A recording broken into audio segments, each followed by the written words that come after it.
The USS Enterprise D drifted through the Typhon expanse, charting stellar phenomena that defied conventional astrophysics.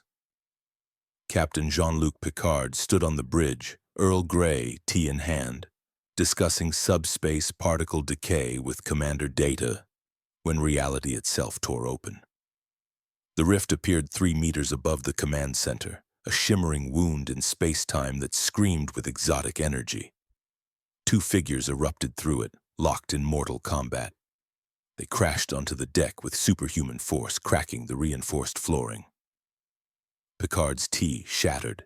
Red alert klaxons wailed. The combatants were enhanced beyond normal human capacity.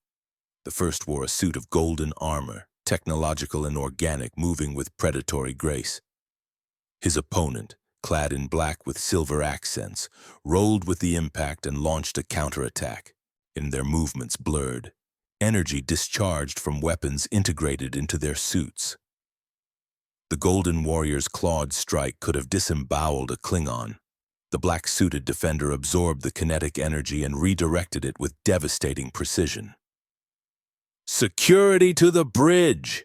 Worf bellowed, already moving to intercept. His phaser drawn, he found no clear shot. The combatants moved too fast, too close together. The Golden Warrior drove his opponent toward the view screen with a flurry of strikes. "You don't deserve that power, T'Challa. You don't deserve that throne." "Eric, please." The other man blocked, his voice strained. "This isn't the way." Their exchange was brutal, technical, personal. They fought like men who knew each other's every move. Picard recognized the tragedy immediately. This was family destroying family. "Enough!" Picard's command voice cut through the chaos. When neither warrior responded, he nodded to Worf. "Containment field. Maximum strength." The Klingon's fingers danced across tactical. A shimmering force field snapped into existence between the combatants, separating them by 2 meters. Both men hit the barriers at full speed, enhanced strength testing Federation technology. The field held, but power consumption spiked dramatically. Data's fingers flew over his console. "Captain, their cellular structures are registering significant bioenhancement. Muscle density 300% above human norm. Accelerated healing factors. Unknown organic compounds in their bloodstream." The Golden Warrior hammered against the force field, energy rippling with each impact. "Let me finish this, old man. And this doesn't concern you." Picard approached slowly, hands visible. Diplomatic instinct engaged. "I am Captain Jean-Luc Picard of the Federation Starship Enterprise. You are both clearly human, yet you arrived through a subspace anomaly exhibiting technology we don't recognize. I will have order on my bridge." His voice softened slightly. "And I will hear your grievances before anyone else dies." The black-suited warrior straightened, breathing controlled despite the violent combat. He removed his mask, revealing a dignified face marked by intelligence and burden. "Captain, I am T'Challa, son of T'Chaka, king of Wakanda. This man is Eric Stevens, also called N'Jadaka. He is my cousin." Pain crossed his features. "He seeks vengeance for his father's death, a death my father caused." The Golden Warrior, Killmonger, Picard realized, laughed bitterly. "Vengeance? Nah, T'Challa, I seek justice. For my father. For every black and brown person you let suffer while you hid behind your borders with all that vibranium." He turned to Picard, eyes blazing. "You want to hear grievances, Captain? I got a whole list." Counselor Troy stepped forward, her empathic senses overwhelmed. "Captain, the emotional intensity is extraordinary. Pain, rage, guilt, layered across generations. But there's something else." She looked at both men. "Neither of you wanted it to end this way." "Geordi," Picard said quietly, "can you trace the source of their arrival?" LaForge's visor scanned the residual energy signature. "The subspace rift is closing, Captain. Whatever brought them here, it's not Federation technology. The energy matrix it's like nothing I've seen. Organized at the quantum level. Sophisticated doesn't even begin to cover it. T'Challa spoke carefully, assessing his situation with a scientist's precision. We were in Wakanda. Eric activated an experimental quantum gateway, technology we've been developing for dimensional exploration. He ambushed me, tried to force me through, hoping I would be lost forever. We struggled. The gateway destabilized. He looked around the bridge, taking in the advanced technology with barely concealed fascination. Captain Picard, what year is this? What century? The year is 2036, Picard replied, watching both men's reactions. You are aboard the flagship of the United Federation of Planets. If you are indeed from Earth, you have traveled through time as well as space. Killmonger's aggression faltered for the first time. 2,367? That's, he calculated quickly. 300 years in our future? Approximately, Data confirmed. Though without knowing your exact point of origin, temporal displacement calculations remain imprecise. The reality settled over both warriors. Killmonger's hands slowly lowered from the force field. T'Challa's posture shifted from combat-ready to contemplative. They were stranded, enemies, in humanity's distant future. Captain, T'Challa said, formal despite the circumstances, I formally request asylum aboard your vessel while we determine how to return to our proper time. I also request that Eric be placed under protective custody, not as a prisoner, but as someone whose grief has consumed his judgment. Protective custody? Killmonger's rage reignited. You really think you still got authority here, T'Challa? Hey, we're 300 years past Wakanda. Past your throne, your precious traditions, your coward's isolation. He turned to Picard. Captain, before you take his word as law, you should know what Wakanda is. The most technologically advanced nation on Earth was on Earth in our time, sitting on a mountain of vibranium, the most valuable resource in the world. And what did they do with it? Nothing. They watched empires rise, colonization, slavery, oppression, genocide. They watched and did nothing. T'Challa's voice carried centuries of complicated history. We protected ourselves. The world would have destroyed Wakanda to possess vibranium. Every nation would have... So you let everyone else destroy each other instead. Killmonger slammed his fist against the force field. That's the difference between us, cousin. You're scared of what power can do. I'm scared of what happens when we don't use it. Picard observed the exchange with the attention of a man who had spent decades navigating moral complexity across 100 worlds. These were not simple men with simple grievances. This was philosophy colliding with philosophy, each shaped by trauma. Gentlemen, he said, voice cutting through their argument, you will both accompany me to a secure location where we can discuss this properly. Your conflict, whatever its merits, will not be settled through violence on my ship. He glanced at Worf. Commander, escort our guests to separate quarters. Force fields remain active until I'm satisfied they won't resume hostilities.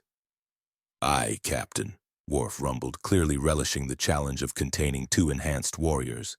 Even as security teams materialized and the containment field shifted to mobile configurations, Picard caught Troy's eye. Her expression confirmed his instinct. This situation would test everything the Federation stood for. Two men, enhanced beyond human limits, carrying the weight of a hidden civilization and a family torn apart by impossible choices. They had arrived in humanity's future seeking to kill each other. Picard intended to show them a better way.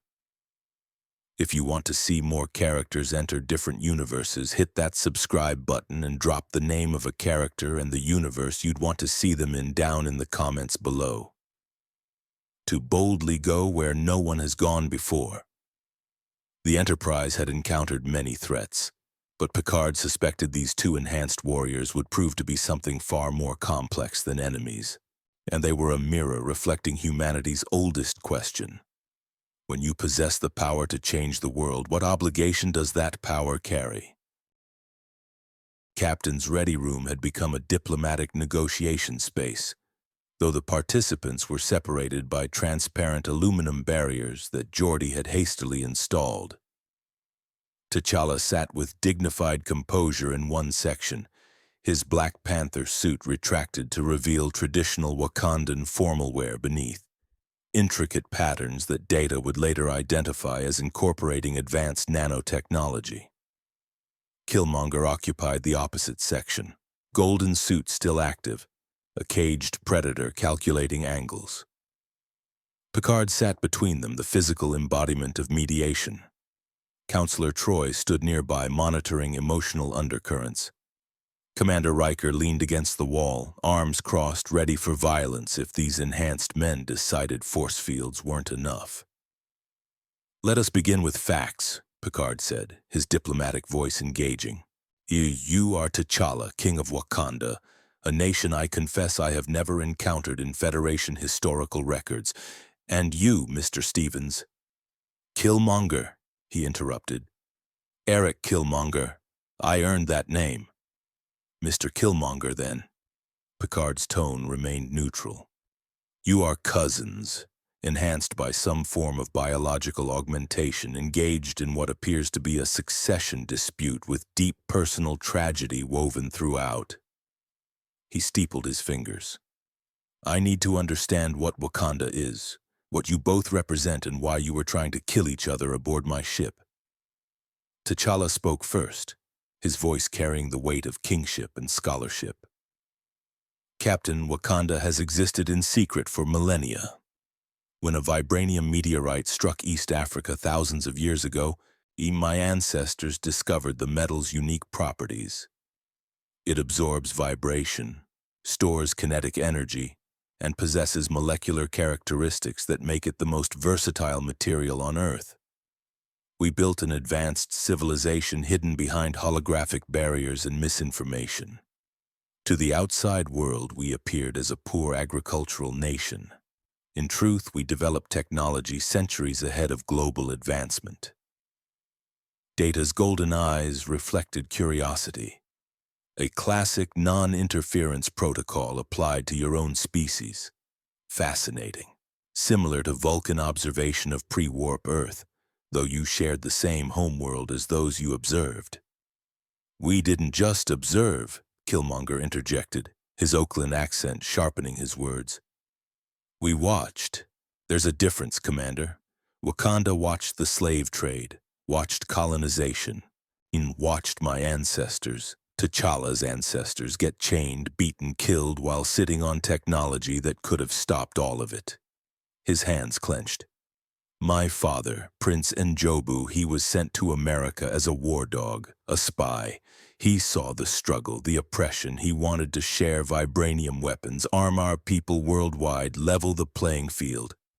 T'Challa's father killed him for it, left me a child in Oakland to fend for myself."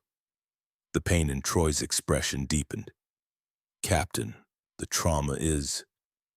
"He was 8 years old when his father died, abandoned in a foreign nation, knowing his own family left him behind." T'Challa's composure cracked slightly. "My father made a terrible choice. I have spent my reign trying to rectify that mistake. Eric, I opened our borders. We established outreach centers in Oakland and cities worldwide. And we share our knowledge now, our technology." "Too little, too late," Killmonger surged against the barrier. "You share crumbs when you could have changed history. You opened borders after centuries of people suffering. My father wanted revolution. You want charity." He turned to Picard, gesturing at the Enterprise around them. "This ship, you people clearly got your act together somehow. Humans flying through space, working with aliens, fancy technology everywhere. How'd you do it, Captain? Did you wait for the powerful to politely share? Or did someone force change?" Picard considered the question with characteristic thoughtfulness. The Federation was born from near extinction, Mr. Killmonger. World War III killed 600 million people. In the aftermath, humanity had a choice: continue down the path of self-destruction or evolve. And when Zephram Cochrane achieved warp flight in 2063, the Vulcans made first contact. They showed us we were not alone in the universe. That perspective shifted everything. So trauma forced change, Killmonger said, proving my point. Sometimes the world needs to burn before it gets better. No, Picard's voice carried steel. The world burned and we nearly didn't survive. We got better because we chose cooperation over domination, understanding over vengeance, progress over punishment. The Federation's strength isn't our weapons. It's our commitment to diversity, to peaceful coexistence, to helping species develop at their own pace without interference. T'Challa leaned forward, recognition lighting his features. The Prime Directive. I've studied theoretical ethics extensively. Your General Order 1. No interference with developing civilizations. Precisely, Picard confirmed. We do not impose our values or our technology on species still finding their own path. Even when we possess the power to help, we recognize that organic cultural development is sacred. Killmonger laughed, sharp and bitter. Let me get this straight. You got all this power, all this technology, and you just watch? You're telling me if you find a planet where people are enslaved, oppressed, dying from preventable causes, you just leave them to figure it out themselves? The moral complexity of the Prime Directive is something we grapple with constantly, Picard admitted. There are times when non-interference feels like cowardice, but we've learned through painful experience that imposing our solutions on other cultures, even with the best intentions, often causes more harm than good. We rob them of agency, of the right to determine their own destiny. That's exactly what Wakanda did. Killmonger's frustration boiled over. You're defending their isolation with your fancy Starfleet philosophy. Meanwhile, real people suffered. My father saw it. He tried to help and got killed for it. T'Challa's voice carried genuine anguish. Eric, my father's actions were wrong. I cannot defend them. But your solution, arming revolutionaries worldwide with vibranium weapons, would have caused catastrophic violence. Wars fought with vibranium technology would have destroyed civilizations. Better than chains, Killmonger shot back. Gentlemen, Riker's command voice cut through the escalation. We're not going to solve centuries of Earth history in one conversation. Captain, maybe we should focus on their immediate situation. Picard nodded. Agreed. Mr. LaForge is analyzing the residual energy from your arrival. The question is whether we can return you to your proper time and place. He paused, studying both men. But I must know, if we do find a way to send you back, will you immediately resume trying to kill each other? Silence filled the ready room.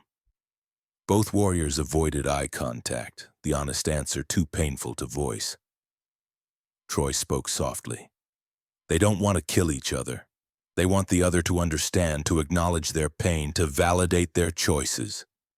The violence is communication when words have failed. Then perhaps, Picard said carefully, in your time aboard the Enterprise can be spent learning new ways to communicate.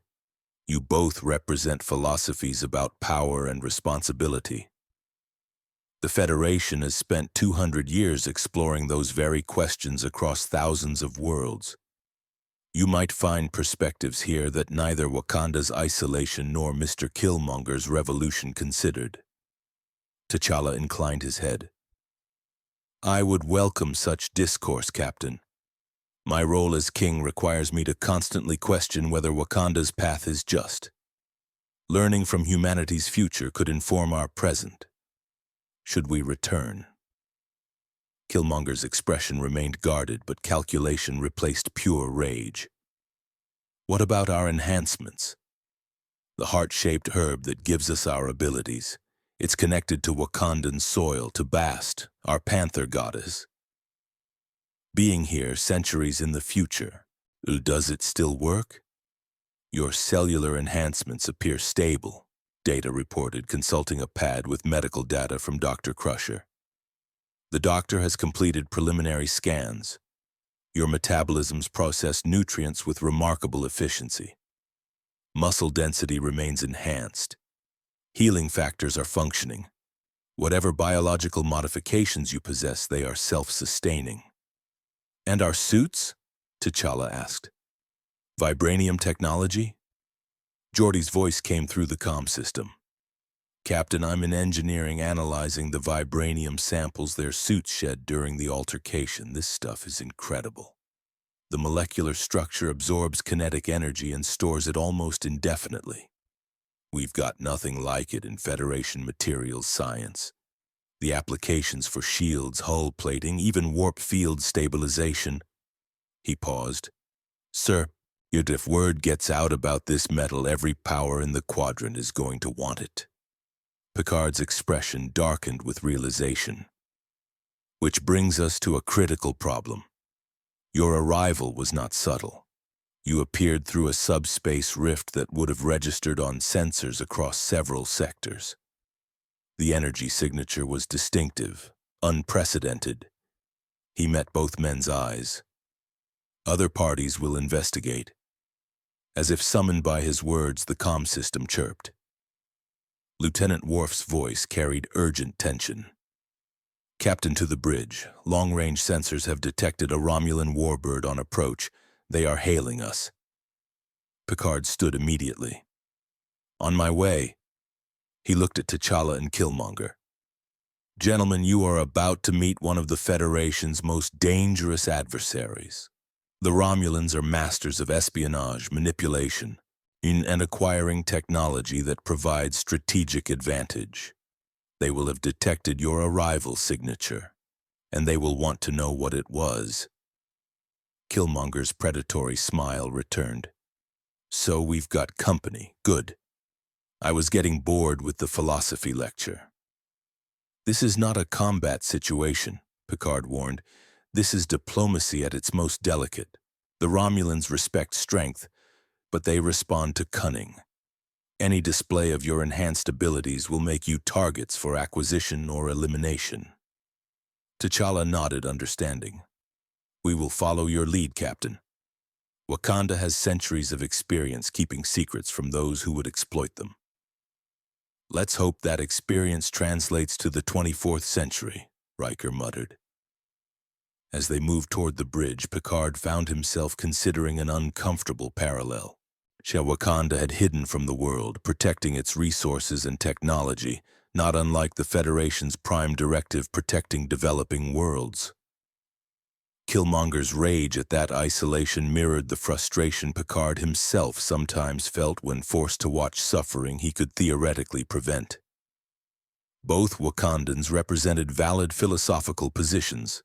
Neither could be dismissed. And now, with Romulans approaching, both men would face a test of whether their enhanced abilities and passionate convictions could coexist with the complex realities of interstellar politics. The Enterprise had become a crucible where past, present, and future collided, where Earth's hidden history met humanity's enlightened future, where two enhanced warriors would learn that power, whether superhuman strength or starship weaponry, was never the simple answer to complicated questions. The Romulan warbird hung in space like a predatory bird, its wings spread in aggressive display.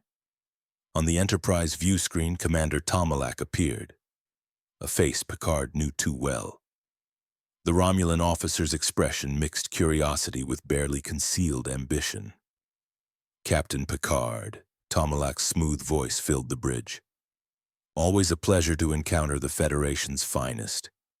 We detected a rather unusual subspace disturbance in this sector. Quite extraordinary, really. The energy signature suggested dimensional transit technology, far beyond anything the Federation has demonstrated. His eyes gleamed. Naturally, we came to investigate and to offer assistance should you be experiencing difficulties. Picard remained seated, projecting calm authority. T'Challa and Killmonger stood in the background near the tactical station, both having agreed to observe in silence.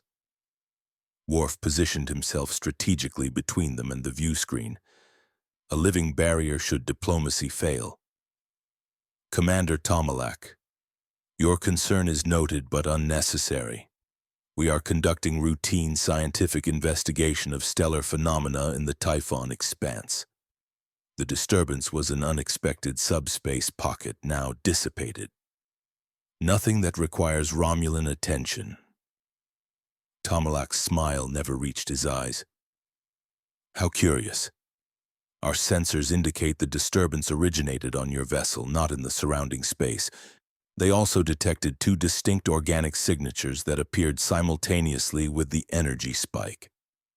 Signatures that register as human, yet with biological enhancements our medical databases don't recognize. He leaned forward. Captain, are you developing enhanced soldiers? And that seems rather aggressive for the peace-loving Federation. Killmonger tensed. T'Challa's hand moved subtly, a gesture of caution. Both warriors recognized the interrogation technique. Establish knowledge, probe for reaction, exploit any weakness. The Federation does not develop enhanced soldiers, Picard replied, his voice carrying absolute conviction. We encountered 2 individuals displaced by the subspace anomaly. They are human, from Earth, and under our protection. Protection. Tomalak savored the word. How noble. I wonder, though, what technology could displace humans through subspace with such precision. The energy requirements alone suggest a breakthrough in quantum mechanics. The Romulan Star Empire would be very interested in discussing this technology. Perhaps a cultural exchange. We could examine your guests, and you could examine our latest cloaking innovations. A fair trade. There will be no trade, Commander. The individuals aboard my ship are not commodities. Everything is a commodity, Captain. You simply price things differently. Tomalak's attention shifted, scanning the bridge with practiced observation. I noticed 2 unknown figures on your bridge. The biological enhancements my sensors detected, I presume. They appear quite capable. Tell me, do they speak or are they simply weapons? Killmonger moved before anyone could stop him. He stepped into the view screen's field of view, his golden suit gleaming under bridge lighting. I speak just fine, Romulan. Name's Killmonger. And yeah, I'm enhanced. Heart-shaped herb from Wakanda gives me strength, speed, healing that would make your soldiers look like children. But I'm not anybody's weapon. I'm a revolutionary. Tomalak's eyebrows rose with genuine interest. Fascinating. A human warrior who introduces himself with threats and claims of superiority. You're not typical Federation material. His smile widened.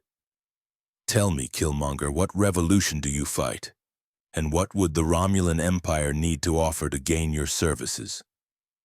Eric, stand down, T'Challa said firmly, moving beside his cousin. His Black Panther suit remained retracted but ready, a subtle threat. Commander Tomalak, I am T'Challa, King of Wakanda. We have no interest in your empire or your machinations. Our presence here is accidental and temporary. A king! Tomalak's delight was palpable. This becomes more intriguing by the moment. A hidden kingdom on Earth, enhanced warriors, dimensional transit technology. Captain Picard, you've stumbled upon quite the treasure. Or perhaps you've been hiding it all along. Picard stood, his command presence filling the bridge. Commander, you will cease this interrogation immediately. The individuals aboard my ship are guests, not subjects for your intelligence gathering.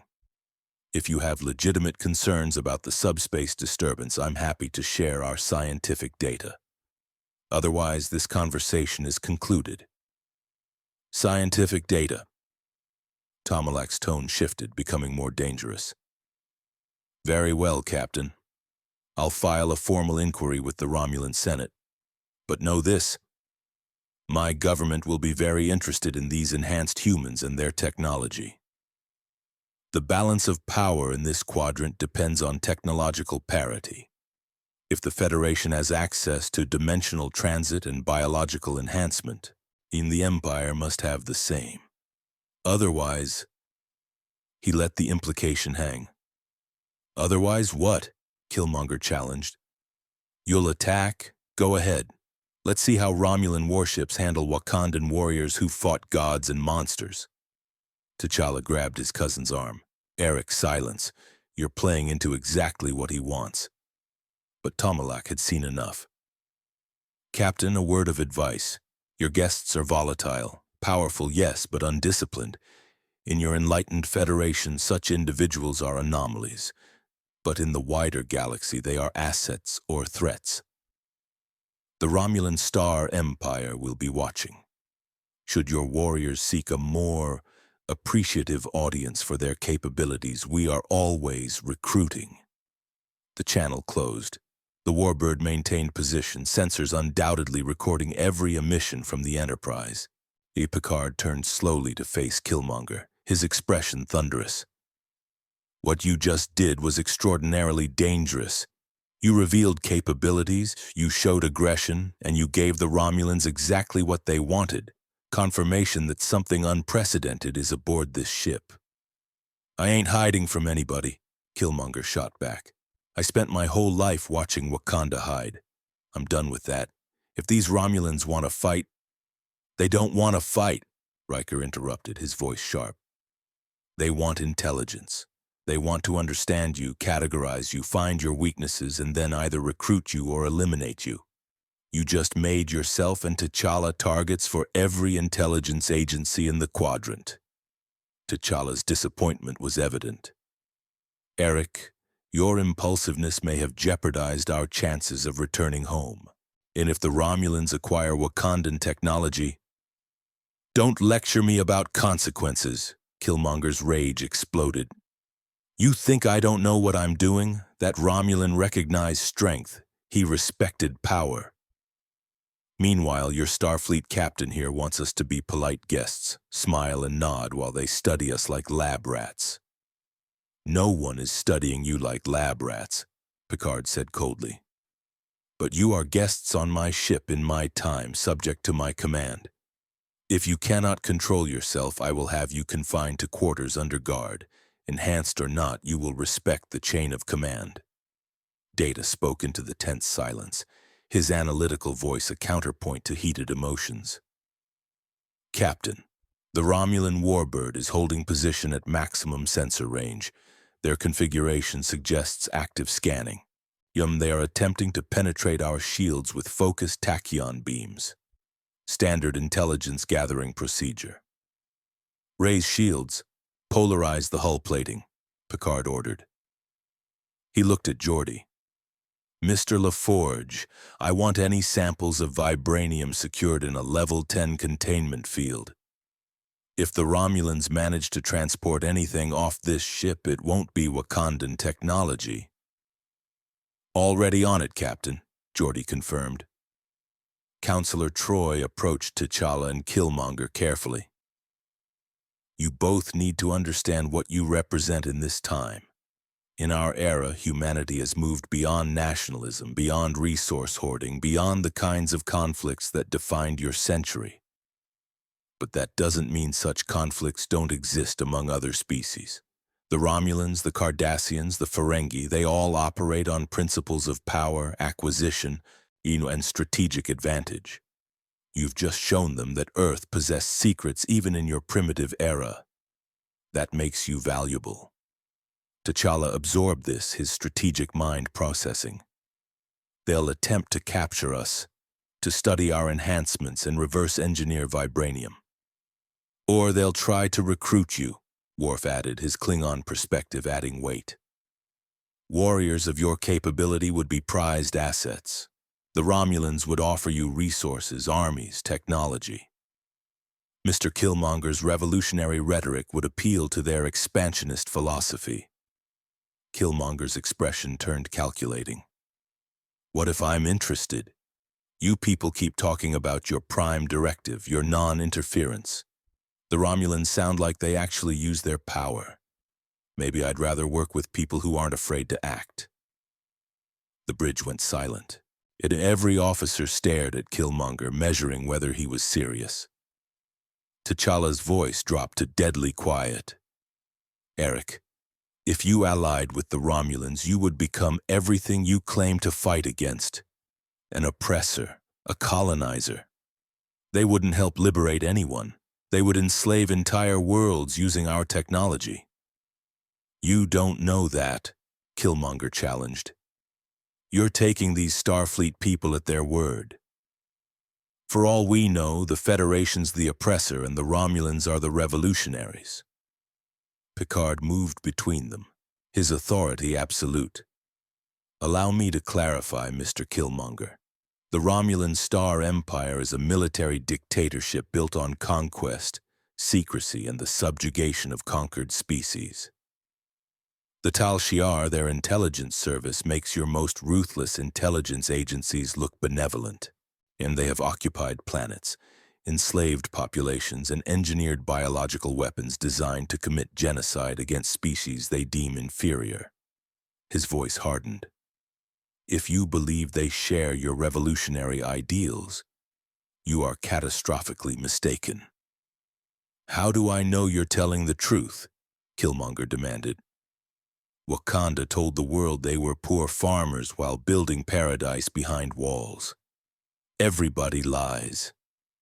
Data approached, his android perspective offering unusual clarity. Mr. Killmonger, I am an android, a sentient artificial intelligence. I cannot lie. My programming prevents deliberate deception. I can confirm that Captain Picard's assessment of the Romulan Star Empire is factually accurate based on 200 years of documented interactions.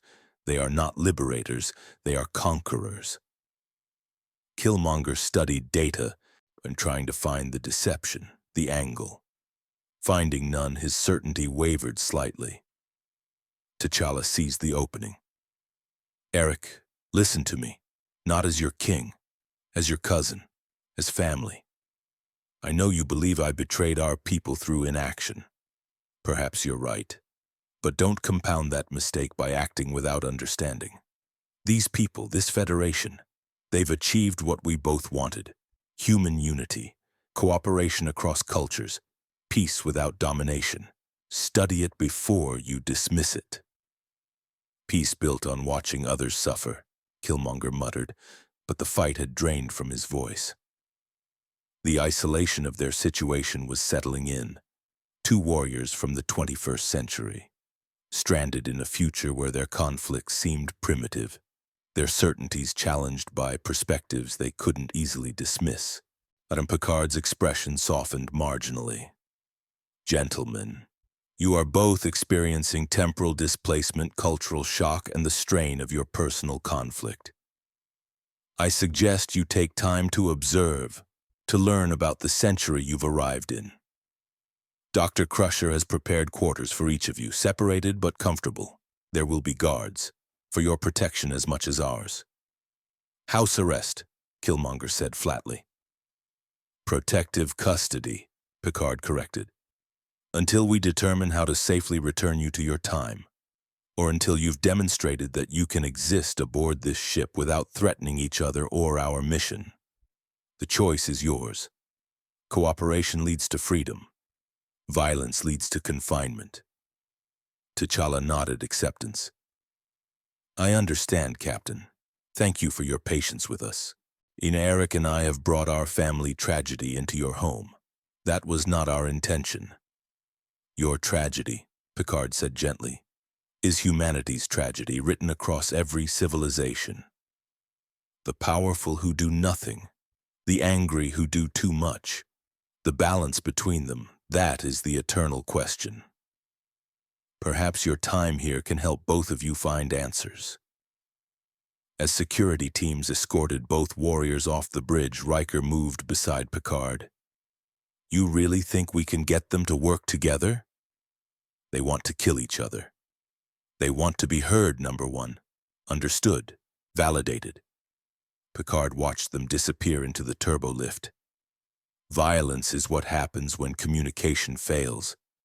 If we can help them communicate, truly hear each other, perhaps they'll find their own solution. And if they can't, Worf rumbled.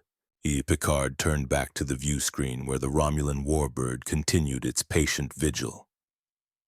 Then we'll have two enhanced warriors, each representing a different path humanity could have taken, trapped in our enlightened future, unable to return home. He settled into his command chair. And the Romulans will be watching, waiting for them to choose a side. The Typhon expanse stretched before them, beautiful and dangerous. Somewhere in that cosmic vastness, answers waited about dimensional transit, temporal displacement, and whether family bonds could survive philosophical chasms. But first, they had to survive the immediate threat, an empire built on secrets and power, now aware that Earth possessed mysteries worth acquiring. 48 hours passed with deceptive calm. The Romulan warbird maintained its vigil, neither advancing nor retreating, a constant reminder that the Enterprise operated under hostile observation. T'Challa spent his time in the ship's extensive library database, absorbing 3 centuries of human history with the focus of a scholar king. Killmonger remained in his quarters, brooding, occasionally accepting visits from Counselor Troy, who found his trauma deep but not impenetrable. Geordi LaForge worked 16-hour shifts in engineering, analyzing vibranium properties while implementing additional security protocols. The molecular structure of the Wakandan metal defied conventional physics. It absorbed kinetic energy without apparent limit, stored it in quantum states, and could be programmed at the atomic level. His report to Picard was both enthusiastic and terrifying. Captain, if hostile forces acquire vibranium and reverse engineer its properties, current Federation shield technology becomes obsolete. Data cataloged every detail of the Wakandans' arrival, searching the subspace rift's energy signature for clues about returning them home. His analysis revealed troubling complications. The quantum gateway they describe operates on principles that violate several fundamental laws of our understanding. Either their technology achieved breakthroughs we have not, or their universe operates under different physical constants. On the bridge's gamma shift, Lieutenant Commander Russell was monitoring long-range sensors when the proximity alarm screamed. "Red alert! Multiple contacts decloaking!" Russell's hands flew across tactical. Into Romulan signatures bearing 27 Mark III, 34 Mark VIII, and 18 Mark VI. They've surrounded us. Picard arrived on the bridge within seconds, uniform hastily fastened, command presence snapping into place. "Report!" Worf's voice carried grim satisfaction. He'd been expecting this. 3 Romulan warbirds, triangular attack formation. They've positioned themselves to prevent our escape. Shields are up, weapons charged. On the view screen, Tomalek's face appeared, no longer wearing diplomatic pleasantries. "Captain Picard, you are trespassing in disputed space. The Romulan Star Empire claims this sector under treaty provisions regarding archaeological investigation. You will surrender the 2 enhanced humans and all technology associated with their arrival. Comply, and you may depart unharmed." "This sector is Federation space under the Treaty of Algeron," Picard countered, though he knew the claim was legally ambiguous. "You have no authority here, Commander. The neutral zone boundary is subject to interpretation. But let's dispense with legal technicalities. You have something we want. We have superior firepower. The mathematics are simple." Before Picard could respond, the turbolift doors opened. T'Challa and Killmonger stepped onto the bridge, both in full combat gear, escorted by security guards who seemed uncertain whether they were guarding the Wakandans or being protected by them. Captain, we heard the alert, T'Challa said. Are we under attack because of us? Yes, Picard said bluntly. The Romulans want to acquire you and your technology. I have no intention of allowing that. Killmonger surveyed the tactical situation with a soldier's eye. 3 ships to 1. Bad odds. Unless your Enterprise has tricks those sensor readings aren't showing. The Enterprise is more than capable of defending herself, Worf growled. But the captain prefers diplomatic solutions. Diplomacy with people pointing guns at you is just negotiating the terms of surrender, Killmonger said. I've seen this play before. They demand, you refuse, they fire, people die unless you hit them first. We do not fire first, Picard stated firmly. That principle distinguishes the Federation from empires built on preemptive aggression. T'Challa moved to the tactical display, analyzing the Romulan positions with a tactician's precision. His Wakandan training in warfare, despite his nation's isolation, was evident in how quickly he processed 3-dimensional combat geometry. Captain, their formation is designed to prevent your escape via warp drive. If you attempt to run, they'll fire on your nacelles, but they're maintaining distance. They don't want to risk damaging what they've come to acquire. That's an exploitable weakness. Interesting observation, Riker acknowledged. But we're not running. Starfleet doesn't abandon Federation space because of threats. Tomalak's voice interrupted. Your tactical consultation is pointless, Captain. We've already calculated every defensive maneuver your ship is capable of. You cannot defeat 3 warbirds. You cannot escape. You have one option. Surrender the Wakandans. The people aboard my ship are not cargo, Picard replied, his voice steel. They are individuals entitled to protection under Federation law. Then watch your crew die defending them. Tomalak's image vanished. The warbirds advanced in perfect synchronization. They're charging weapons, Worf reported. Disruptor banks powering up, torpedo bays loading.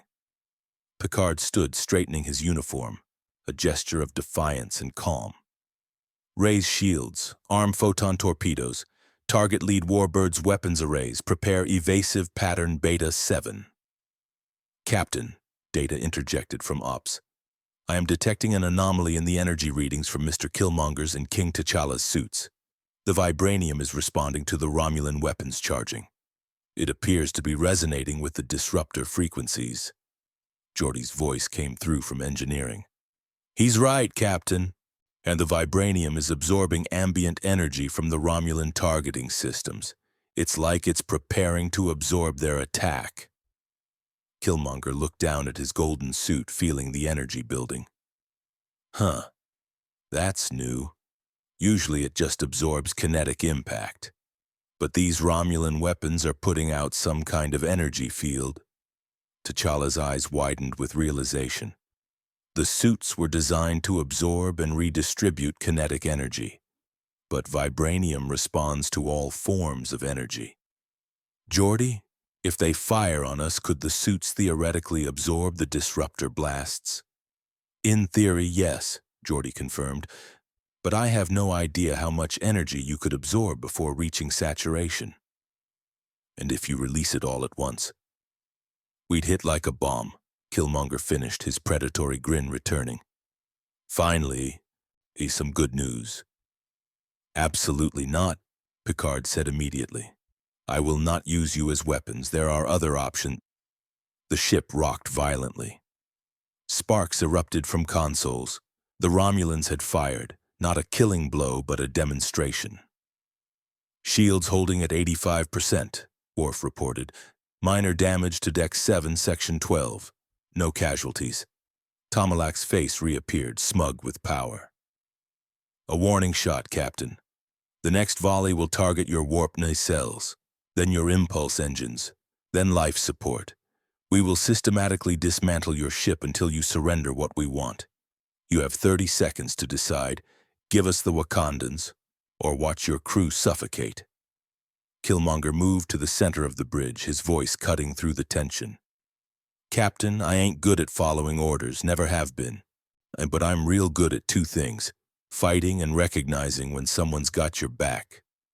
You stood up for us to these Romulan predators. That means something." He looked at T'Challa. "Cousin, you and me, we got differences. But we agree on one thing. Nobody takes Wakandans as prisoners. Nobody studies us like specimens. And nobody threatens people under our protection." T'Challa met his cousin's eyes, and for the first time since their arrival, something like understanding passed between them. "You're proposing we fight together. I'm proposing we show these Romulans what happens when they threaten the wrong people." Killmonger turned to Picard. "You got transporter technology, right? Can you beam us onto their ships?" "We're not sending you to commit suicide," Riker objected. "Not suicide," T'Challa said, his strategic mind racing. "You tactical insertion. The Romulans' shields must lower briefly to fire weapons. In that window, we could be transported aboard. Once inside, we disable their weapons, their engines, their bridge. We're enhanced enough to fight through Romulan security. We've both done extractions against worse odds." Data calculated rapidly. The shield window would be 0.3 seconds. Transporter lock would need to be preemptively established on the Warbird's internal configuration. Risk of rematerialization inside solid matter, 37%. Risk of pattern degradation during hostile transport, 49%. "So better than 50-50 on getting there alive," Killmonger said. "I've taken worse odds." "This is insane," Riker protested. "Captain, they're talking about boarding 3 hostile warbirds simultaneously, even enhanced, and they can't fight entire crews." "We don't need to fight everyone," T'Challa countered. "Romulans respect hierarchy, correct? Eliminate bridge command and the crews will hesitate. That hesitation is all the Enterprise needs to gain tactical advantage." Picard studied both warriors, men who minutes before wanted to kill each other, now proposing to fight side by side. The irony wasn't lost on him, but the tactical reality was undeniable. The Enterprise could likely survive this engagement, but casualties would be heavy. The Romulans wouldn't stop with a warning shot. 10 seconds, Captain," Tomalak's voice mocked. 9, 8. Counselor Troy spoke urgently. "Captain, they're serious, both of them. The anger between them has temporarily unified against a common threat, and it's their warrior training. Threat assessment overrides personal conflict. 5 seconds, 4. Picard made the decision. "Mr. Worf, prepare transport coordinates on all 3 warbirds, bridge sections. T'Challa takes the lead vessel. Killmonger takes starboard. I'll coordinate attack patterns from here." "Captain," Worf's objection was immediate. "You cannot seriously—" "I'm not sending them to fight alone, Mr. Worf. The Enterprise will provide covering fire. We attack the moment they're aboard." 3. T'Challa and Killmonger moved to the transporter coordinates Worf designated on the bridge floor. They stood back to back, centuries of Wakandan warrior tradition resonating in their postures. "Don't die, Eric," T'Challa said quietly. "Don't die, T'Challa," Killmonger replied. "We got unfinished business." 2. "Energize on my mark," Picard commanded. "Number 1, target the 3rd warbird with everything we have. Data, route all available power to forward shields. Geordi, I need maximum warp power on standby. If this goes wrong, we run." 1. The Romulans fired. All 3 warbirds unleashed disruptor cascades designed to cripple the Enterprise's propulsion. In that split second when their shields dropped to allow weapons discharge, the transporters engaged. T'Challa and Killmonger dissolved into energy, hurtling through space toward hostile vessels. Worf fired photon torpedoes at the 3rd warbird, exploiting the same shield weakness, catching the Romulans off guard. The Enterprise's opening salvo struck true. Not a killing blow, but enough to disable that warbird's weapons temporarily. On the view screen, the lead Romulan vessel suddenly lurched. Internal explosions rippled through its bridge section. Emergency lights flickered. Transport successful, Worf confirmed, surprise evident. Both targets have materialized aboard hostile vessels, reading elevated combat activity on Romulan bridges. Tomalak's transmission turned to static, his face replaced by chaos, sparks, smoke, crew members flying through the frame. Then T'Challa appeared in the transmission holding an unconscious Romulan officer. Captain Picard, I've secured this vessel's bridge. I'm transmitting access codes to their weapon systems now. I believe you'll find their disruptors unavailable. On the starboard warbird, similar chaos unfolded. Killmonger's golden suit gleamed through smoke and combat. His voice came through, a breathless but alive. Starboard warbird neutralized. Man, these Romulans talk big but fight soft. You want me to reprogram their engines or just smash them? Disable only, Picard commanded, allowing himself the smallest smile. We're not here to commit atrocities. The tactical situation had reversed in under a minute. 2 warbirds disabled, their bridges occupied by enhanced warriors who moved through Romulan security like panthers through tall grass. The 3rd warbird, damaged by the Enterprise's opening volley, hung in space, calculating odds that had suddenly become unfavorable. The remaining warbird's commander appeared on screen, younger than Tomalak, less experienced, clearly rattled. Federation vessel, we are withdrawing. Transmit our commander and crew back immediately, or this becomes an act of war. You initiated hostilities, Picard replied calmly. But the Federation seeks peace. I will return your crews unharmed. However, Commander Tomalak will remain aboard the Enterprise as a guest until we've departed this sector. Consider it insurance against further aggression. The Romulan commander's jaw tightened, but he nodded. Agreed. Within minutes, Romulan crews rematerialized on their vessels, unconscious, disarmed, but alive. T'Challa and Killmonger materialized back on the Enterprise bridge, both breathing hard, suits scarred from disruptor fire but fundamentally intact. Report, Picard ordered. Romulan bridge crews are trained but predictable, T'Challa said. Their combat doctrine relies on superior technology, not adaptability. Once inside their defensive perimeter, and they struggled to respond to hand-to-hand combat. Killmonger wiped blood from his lip, his own or Romulan unclear. They're also arrogant. Didn't expect anyone crazy enough to board their ships. Won't make that mistake again. He looked at T'Challa. You fight good, cousin, for a king. You fight recklessly, T'Challa replied, for a revolutionary. But there was respect in both voices. Battle had reminded them of what they'd forgotten during their political and philosophical conflict. They were both warriors, both Wakandan, both shaped by the same traditions despite their different conclusions. Picard watched the Romulan warbirds retreat, limping toward the neutral zone. Mr. Worf, secure Commander Tomalak in quarters, comfortable but monitored. Data, plot a course away from this sector. Maximum warp. As the Enterprise leapt to warp speed, leaving the confrontation behind, Picard turned to the 2 Wakandans. That was extraordinarily dangerous. Tactically effective, but dangerous. You risked your lives for a ship and crew you've known for less than 3 days. Killmonger shrugged. You risked your ship for us.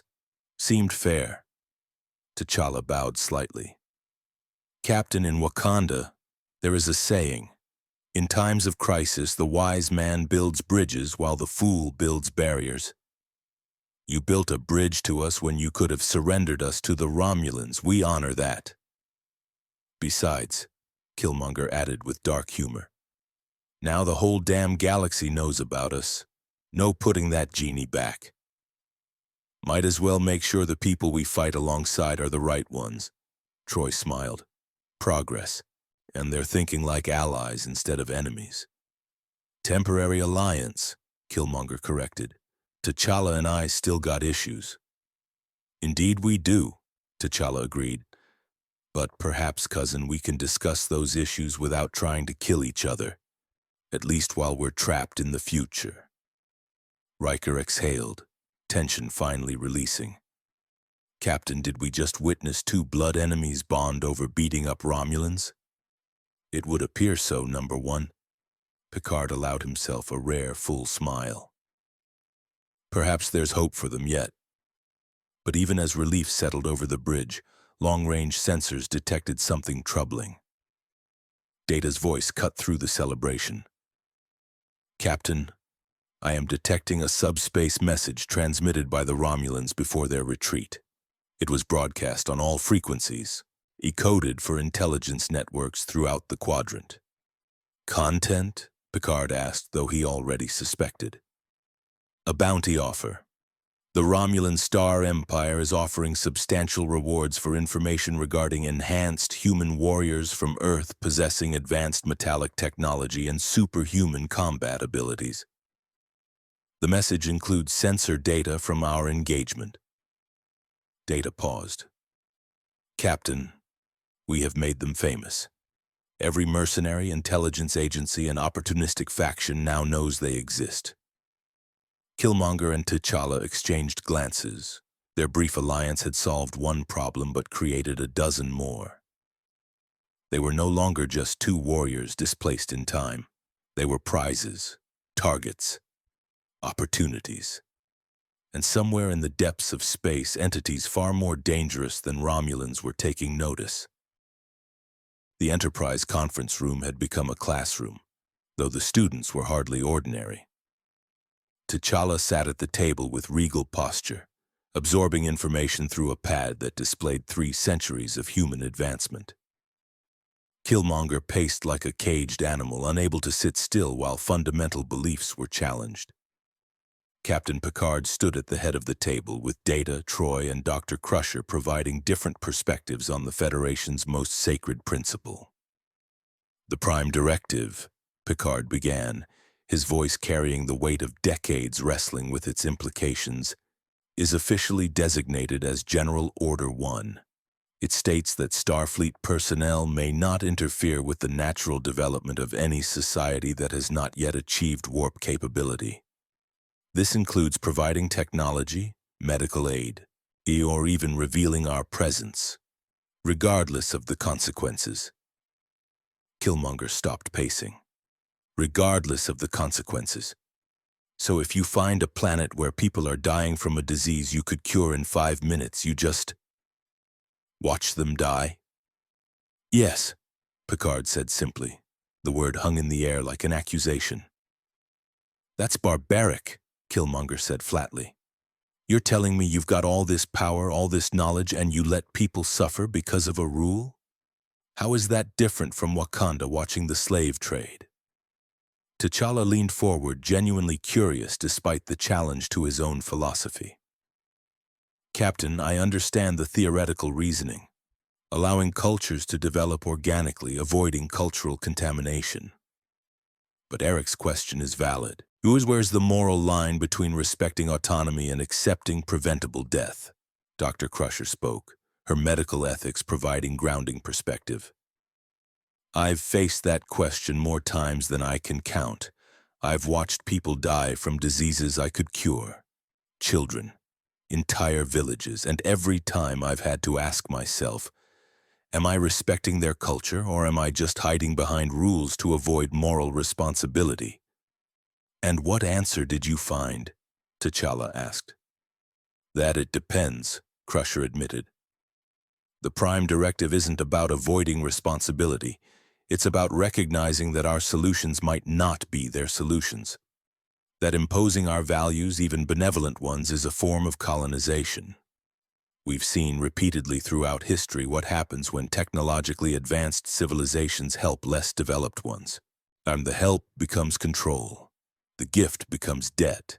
The aid becomes dependence. Killmonger's laugh was bitter. Lady, I've lived that history. I know what colonization looks like. But there's a difference between conquering and helping. If you see someone drowning, you don't stand on the shore talking about interfering with their natural development. You jump in. But what if jumping in means you drown too? Data asked, his android logic cutting through emotion. Or what if your rescue changes them fundamentally? They now know they are not alone. They know greater powers exist. Their religions, their philosophies, their sense of place in the universe, all altered by your intervention. Even with the best intentions, you have contaminated their cultural development. T'Challa nodded slowly. This is similar to Wakanda's reasoning, and we possess technology that could have transformed the world. But we asked ourselves, do we have the right to decide how humanity develops? To impose our vision of progress? We chose isolation to protect both ourselves and the world from that power. And how'd that work out? Killmonger challenged. Millions enslaved, wars, genocides, all while you sat pretty behind your borders congratulating yourselves on respecting everyone's autonomy. That's not protection, that's cowardice dressed up as philosophy. Picard's voice hardened. Mr. Killmonger, I will not defend Wakanda's choices, but I will defend the Prime Directive because I have seen the alternative. I've seen the Borg assimilate entire species for their own good. I've seen the Dominion engineer races to serve efficiently. I've seen empires bring peace at the point of a disruptor. Every tyrant in history believed they were helping. But you're not tyrants, Killmonger pressed. You're the good guys, right? So why not use that goodness to actually help people?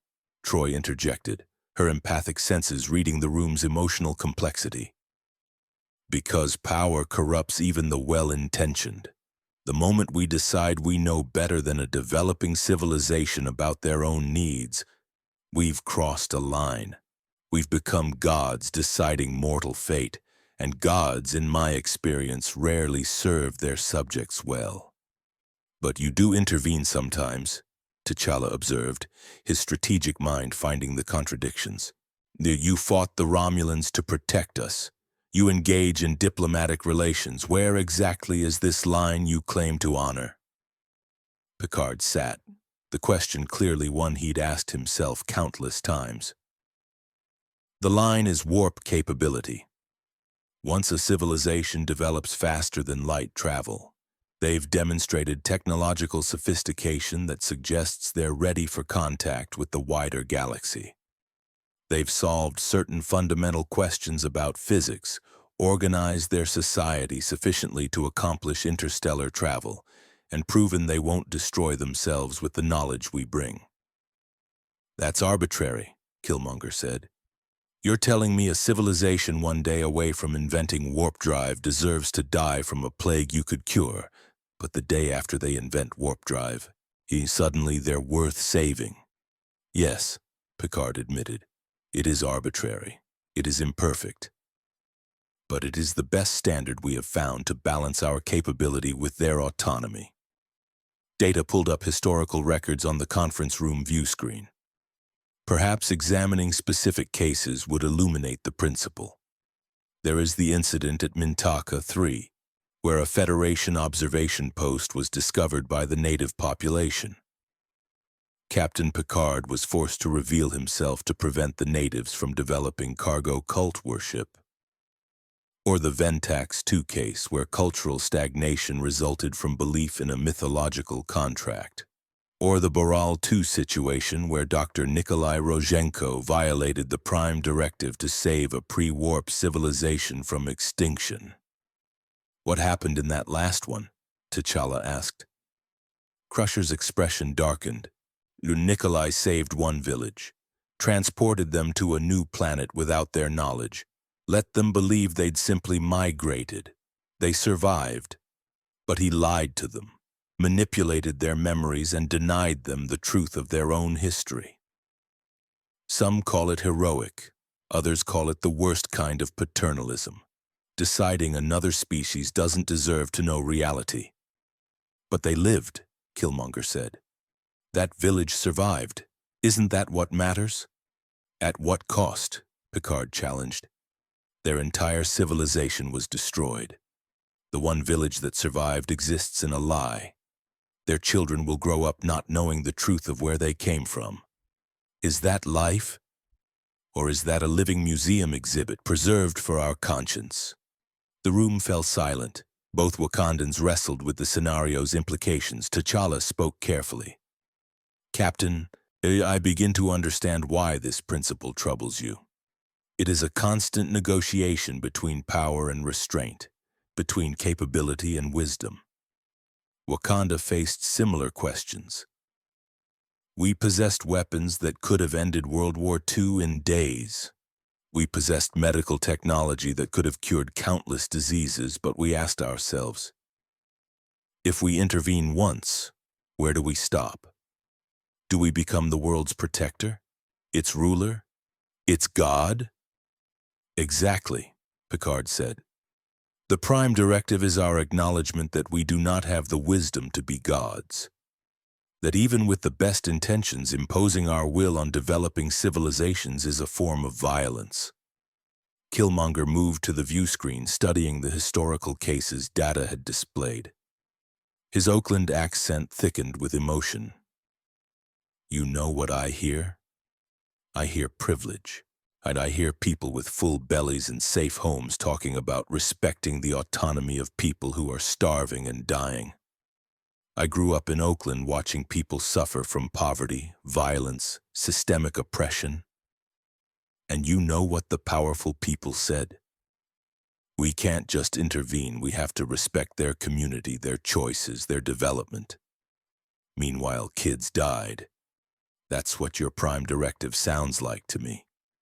Rich people's philosophy to justify doing nothing. The accusation landed hard. Picard felt its weight. He'd made similar arguments to himself over the years. Dr. Crusher spoke softly. Eric, you're not wrong. The Prime Directive can be used as an excuse for inaction.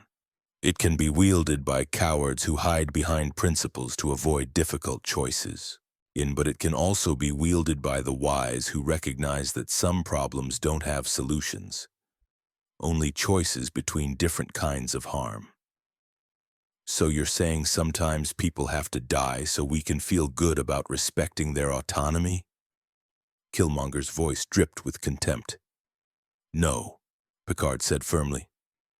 I'm saying that sometimes people die because we recognize that our solutions might cause more deaths in the long run. We've seen it happen. First contact gone wrong. Technology shared prematurely creating wars. Medical intervention disrupting population dynamics leading to famine. The universe is complex. Cause and effect ripple in ways we cannot predict. T'Challa stood, moving to stand beside his cousin. Eric, imagine if Wakanda had done what you wanted, armed revolutionaries worldwide with vibranium weapons. And what happens next? Liberation, Killmonger said immediately. And then, T'Challa pressed, the oppressors acquire vibranium through theft or espionage. They build their own weapons. Now conventional warfare becomes vibranium warfare. Nuclear weapons seem primitive by comparison. How many millions die in that escalation? And Wakanda, we become arms dealers responsible for every death our weapons cause. We become exactly what we fought against.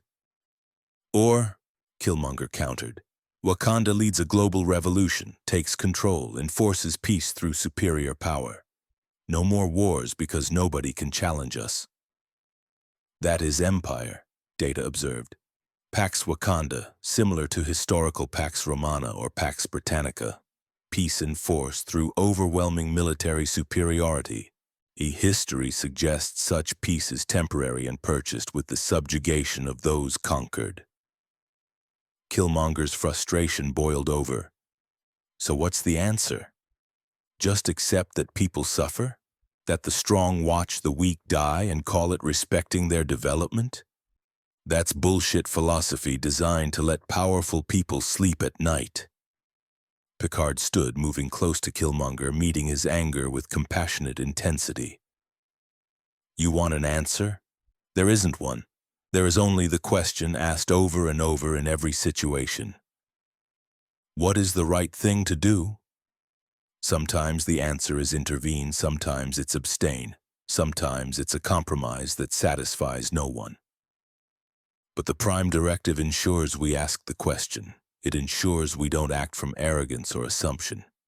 It forces us to consider whether our help is truly help, or simply our will imposed on others. That's not good enough, Killmonger said, but his voice had lost some of its certainty. It's never good enough, Picard agreed. Which is why we struggle with it constantly. Why captains have violated it and been vindicated. Why others have upheld it and watched people die. It is not a perfect rule. It is a reminder that we are not perfect beings, and that our imperfection means we must approach every exercise of power with humility. T'Challa spoke quietly. Perhaps that is where Wakanda failed. We had no equivalent to your Prime Directive. We had only isolation or intervention. We chose isolation and called it protection. But we never asked, as you do, whether our choice in each specific instance was the right one. We had a policy, not a principle. Troy smiled slightly. That's an important distinction. A policy is rigid. A principle requires constant examination. The Prime Directive isn't a law we follow blindly. It's a question we must answer every time we encounter a civilization. Do we have the right to interfere? Killmonger turned away from the view screen, his body language showing the exhaustion of fighting against logic that, however frustrating, contained truth. And if the answer is no, you just watch them die. Sometimes, Picard said, not flinching from the admission. And it haunts us. But we accept that haunting as the price of refusing to be conquerors. We carry the weight of inaction rather than the weight of imperialism. The door chimed. Worf's voice came through. Captain, long-range sensors have detected a developing situation on Draylon 2 in approximately 4 hours at maximum warp. The planet is pre-warp, approximately early industrial age. They are experiencing a volcanic catastrophe that will cause extinction-level atmospheric damage within 36 hours. The timing was almost too perfect. Picard met T'Challa's eyes, then Killmonger's. Gentlemen, it seems the universe is providing a practical examination. Draylon II is exactly the kind of situation we've been discussing. A civilization about to be destroyed by natural disaster. We have the capability to prevent their extinction. He paused. The question is, should we? Killmonger's eyes blazed. You're seriously going to debate this? They're going to die. Which is why we must be certain of our choice, Picard said. Data compile everything we know about Draylon 2. Cultural development, religious beliefs, social structure. Troy, I want psychological assessment of potential responses to revealed contact. Crusher, assess whether we could provide aid covertly. Captain, T'Challa said carefully, may Eric and I observe your decision-making process? This appears to be an opportunity to see your principles tested in reality, not just theory. Picard considered briefly. Agreed. But understand, you are observers only. This is not a Wakandan decision. This is a Starfleet decision bound by Federation law and hundreds of years of precedent. Whatever we decide, you will witness why we decide it. As the senior staff mobilized to gather information, Killmonger and T'Challa stood in the conference room watching the Federation's machinery engage with an impossible question. Still think they're cowards? T'Challa asked quietly. Killmonger's jaw tightened. I think they're about to let people die because of philosophy. But at least they're struggling with it. That's more than Wakanda did. Perhaps, T'Challa said. Or perhaps we struggled silently alone, without the framework they've built to examine these questions together. Maybe that was Wakanda's true failure. Not isolation itself, but isolated decision-making without challenge or accountability. On the view screen, Draylon II appeared. A blue-green world beautiful from space, volcanic fire beginning to spread across its northern continent. Millions of sentient beings lived there, unaware that their fate was being debated by strangers in the sky. The Prime Directive was about to be tested, and two Wakandan warriors would learn whether the Federation's idealism could survive contact with reality's cruelty. 4 hours later, the Enterprise hung in high orbit above Draylon II. The planet's beauty was marred by the spreading volcanic destruction. 3 major volcanoes along a tectonic fault line erupting simultaneously, spewing ash that was already beginning to block sunlight. Dr. Crusher's projections painted a grim picture. Global temperature drop of 15 degrees within 6 months, crop failures, starvation, societal collapse, extinction within 2 years. The senior staff assembled in the observation lounge. Through the massive windows, Draylon II rotated slowly, oblivious cities twinkling in the darkness. T'Challa and Killmonger stood apart from the Starfleet officers, observers to a moral calculus centuries more refined than anything Wakanda had developed. Data presented his cultural analysis with characteristic precision. The Draylo people number approximately 300 million across 4 major continents. They have developed industrial technology equivalent to Earth's early 20th century. Steam power, basic electricity, rudimentary telecommunications. Culturally, they are polytheistic, with volcanic activity integrated into religious cosmology. They believe volcanic eruptions are divine judgment for societal failures. So if we intervene, Troy said carefully, we don't just save them from extinction. We invalidate their core religious beliefs. We prove their gods wrong, or worse, prove we are gods. Geordi pulled up atmospheric data. Captain, we could use the deflector array to disperse the ash before it reaches critical concentration. The Draylo wouldn't even know we were here. From their perspective, it would look like natural weather patterns cleared the ash. No cultural contamination. A covert intervention, Picard mused.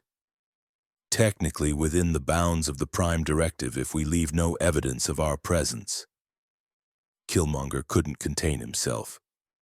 So do it. Save them without them knowing. Problem solved. Is it? Riker challenged. Geordi, how many times would we need to intervene? Just once? Geordi hesitated. Well, the tectonic instability that caused this eruption isn't going to resolve itself. Based on geological data, we'd need to stabilize the fault line, or we're looking at repeat eruptions every few decades. Each time, we'd need to return and secretly disperse ash. We'd be committing to centuries of covert guardianship, which violates the spirit of the Prime Directive even if it follows the letter, Picard said. We become secret gods, manipulating their world without their knowledge or consent. How is that respecting their autonomy? T'Challa spoke thoughtfully. Captain, hypothetically, what if you revealed yourselves? Made contact, explained the situation, offered help openly? Data responded before Picard could. Historical precedent suggests several likely outcomes. Scenario 1. The Draylo leadership accepts our help, but their population fractures. Some view us as saviors, others as demons. Religious schism leads to civil conflict. Scenario 2. The Draylo reject our help as divine tests they must face alone. We are forced to choose between respecting their choice or saving them against their will. Scenario 3. The Draylo accept our help but become dependent, looking to the sky gods for solutions to all problems. In their cultural development stagnates. So you're damned if you help and damned if you don't, Killmonger said. Great philosophy you got here.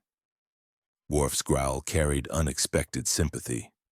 Welcome to command, Mr. Killmonger. There are no perfect solutions. Only choices between different kinds of failure. Dr. Crusher pulled up medical projections. If we do nothing, I estimate 94% population loss over 2 years, mostly from starvation and disease. The suffering will be immense.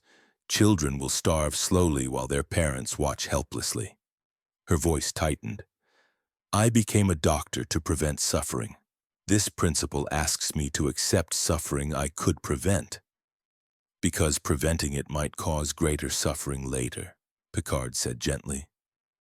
Beverly, I know how hard this is for you. Do you? Her usual composure cracked.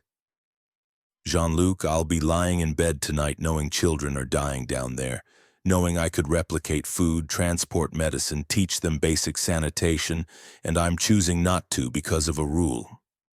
How do you live with that? The raw emotion silenced the room. This wasn't abstract philosophy anymore. This was real people making real decisions with real consequences. T'Challa broke the silence. Dr. Crusher, may I share something? When I became king, one of my first acts was to open Wakanda's borders. I established outreach centers in impoverished communities worldwide. I shared technology carefully, medical knowledge, educational resources. I thought I was correcting my father's mistakes. He paused.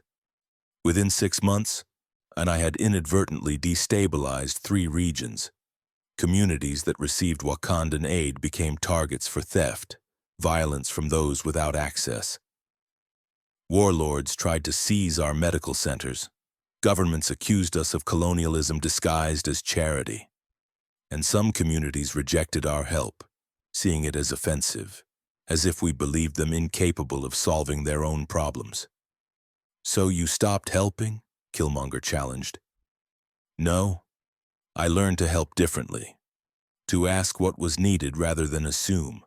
To partner rather than provide. To respect that sometimes the most helpful thing is to step back. T'Challa looked at Picard. Captain, I'm beginning to understand your principle. It's not about abandoning people, it's about respecting that they are people, agents of their own destiny, not objects of our mercy. Killmonger paced, his frustration palpable.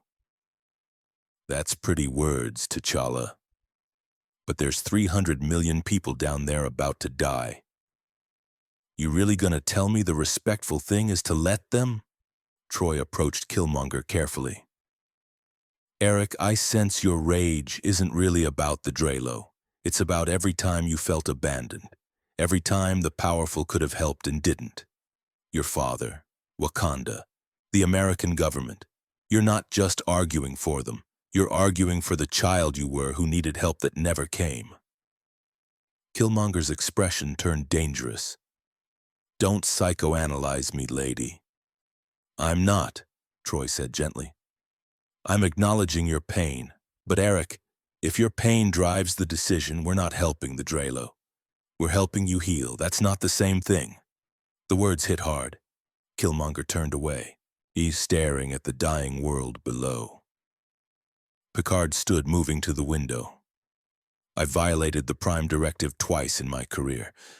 Both times I believed the situation warranted intervention despite the rules.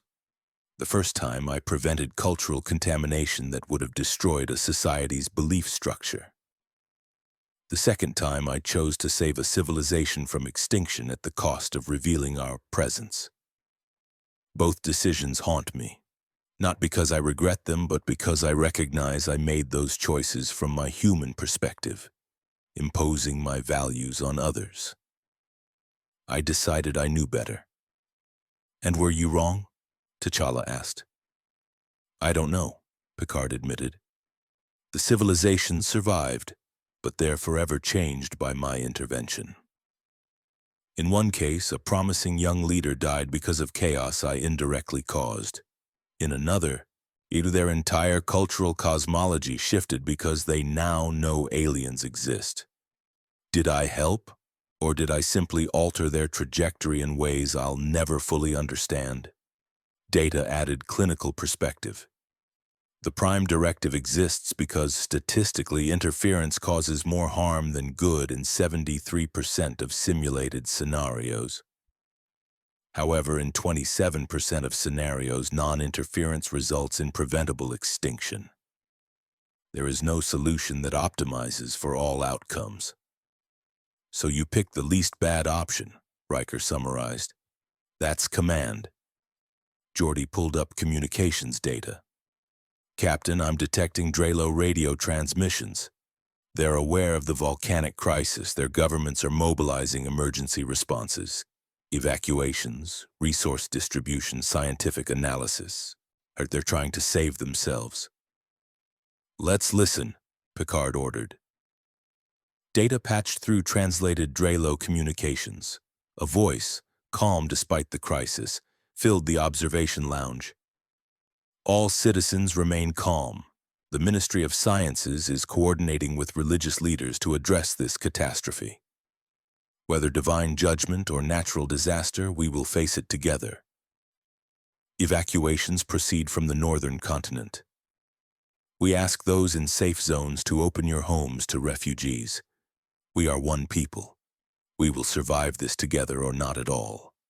Another voice, younger, more frightened. They're saying the sky is darkening, that crops will fail, my children. What do I tell my children? The first voice again. Tell them that our ancestors survived the Great Winter 3 centuries ago. Tell them that the Drelo people are resilient. And tell them that we have each other. That is not nothing. Killmonger's hands clenched. They're scared. They're trying to be brave, but they're scared. They don't know they're about to go extinct. No, T'Challa said quietly. But they know they're in danger. And they're choosing to face it together with dignity, drawing on their history and culture. Eric, look at them. They're not helpless. They're responding with everything they have. Which isn't enough, Killmonger turned to Picard. You're really gonna let them die with dignity? That's the answer? Picard's voice carried the weight of decades commanding starships. Mr. Killmonger, if we save them, what message do we send? That they don't need to save themselves because gods from the sky will intervene? What happens the next time they face catastrophe? And do they mobilize their own resources, or do they look to the sky and wait for us?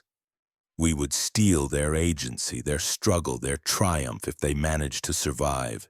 We would make them children dependent on us. Some of them are children, Killmonger's voice cracked. Kids who don't give a damn about agency or autonomy.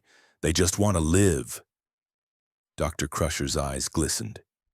He's right, Captain. The children down there didn't choose this. They're innocent.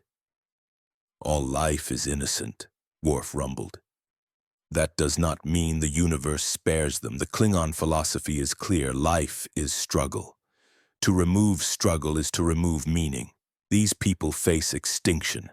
If they survive, they will forge themselves into something stronger. If they don't, he paused. Then they die as all things die, but they die as themselves, not as our creations. That's easy to say when you're not the one dying, Killmonger shot back.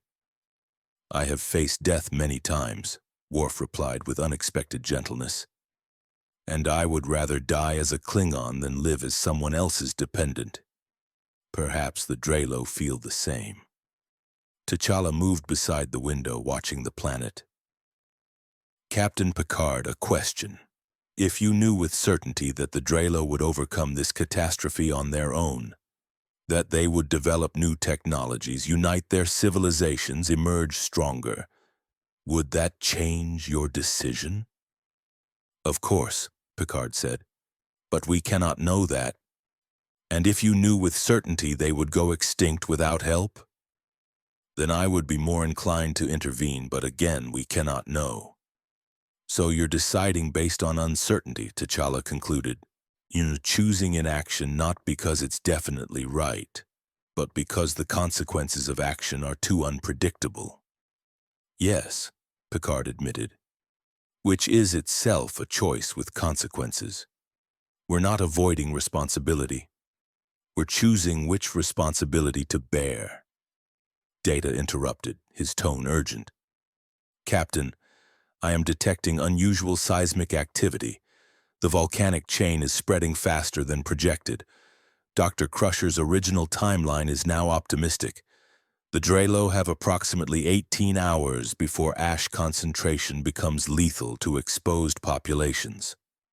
The urgency transformed the debate from philosophical to immediate. Killmonger turned to Picard, all pretense gone. Captain, please, I know I've been aggressive. I know I don't understand your century or your rules, but I'm begging you, don't let them die. Figure out a way to help that doesn't violate your principles, but please don't just watch.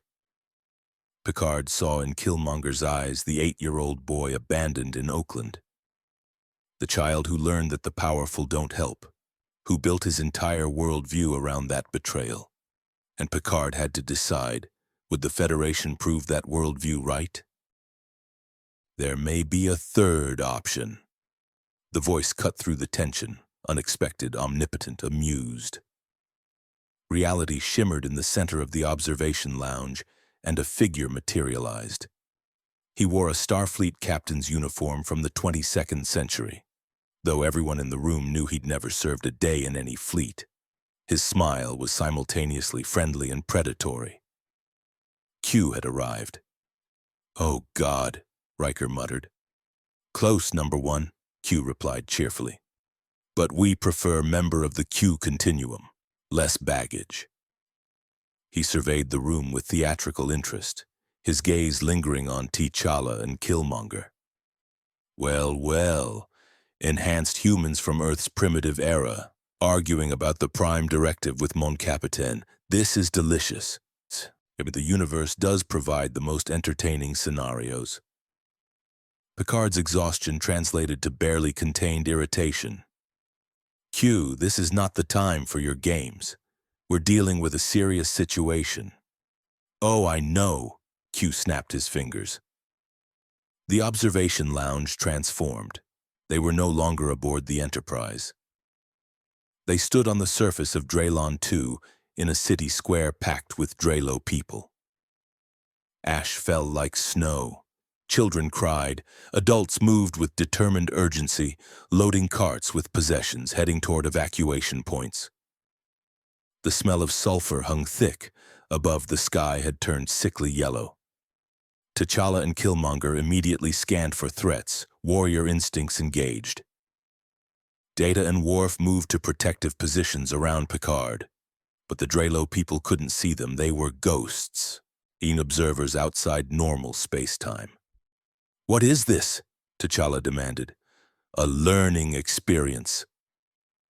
Q spread his arms wide. "Picard, you were about to make a decision, but I thought, why not let our new friends from Wakanda see exactly what their philosophies mean in practice? No more abstractions, no more hypotheticals. Let's watch real people face real death." "Return us to the Enterprise immediately," Picard commanded. "Or what? You'll violate the Prime Directive at me?" Q laughed. "Relax, Jean-Luc. Your ship is fine. We're existing in a temporal bubble. We can observe for hours while mere seconds pass in normal time. Think of it as a comprehensive exam for our Wakandan visitors." Killmonger watched a Drelo mother lift her child onto a cart, whispering reassurances. The child's eyes were wide with fear. "Why are you doing this?" Q's expression turned surprisingly serious. "Because you challenged the Prime Directive, and because I'm curious whether you meant it." He gestured at the scene around them. Eric Stevens, called Killmonger, born in Oakland, abandoned by Wakanda, trained by American Special Forces to be a killer. You've built your entire identity around the belief that the powerful have an obligation to use their power. Well, here's your chance. I can give you the power to save this world. Right now. Snap of my fingers. He demonstrated, though nothing happened. "What do you say?" "This is a trap," T'Challa said immediately. "Q, the captain has explained your nature. You test humanity, judge us, manipulate us to prove your superiority." "Guilty on all counts," Q grinned. but that doesn't mean the test isn't real. And these people are genuinely dying, the ash is genuinely toxic, and I'm genuinely offering Mr. Killmonger here the chance to be the hero he always wanted to be. He leaned close to Killmonger. I can make you a god to these people. You can save every single life on this planet. Isn't that what you wanted? The power to help those who can't help themselves? Troy stepped forward, her empathic senses working overtime. Captain Q is manipulating the situation, but his offer appears genuine. He's testing whether Eric's convictions survive when he has actual power to enforce them. Killmonger stared at the dying world around him, at the mother and child, at an elderly Drelo man helping neighbors evacuate despite his obvious frailty, at young people organizing rescue efforts with desperate efficiency. If I say yes, Killmonger said slowly, it's what happens. Q snapped his fingers again. The scene shifted. They stood in the same city square, but the sky was clear blue. The ash was gone. Drelo people looked skyward in wonder and confusion. A voice spoke in their alien language, translated by Q. The judgment has been lifted. The gods have shown mercy. They survive, Q narrated. All of them. You're their savior. They build statues of you. Well, they would if they'd seen you, but I can arrange that. He snapped again. A massive statue of Killmonger in his golden suit appeared in the square. Drelo people knelt before it, praying, weeping with gratitude. Stop, Killmonger said, his voice strained. But wait, there's more. Q was enjoying himself. Another snap. The scene shifted forward in time, and Drelo civilization had advanced dramatically. But every building bore Killmonger's image. Every text referenced the Golden Savior. A new religion had formed around him. They worship you, Eric. Every choice they make, they ask, what would the Golden Savior want? They've stopped thinking for themselves.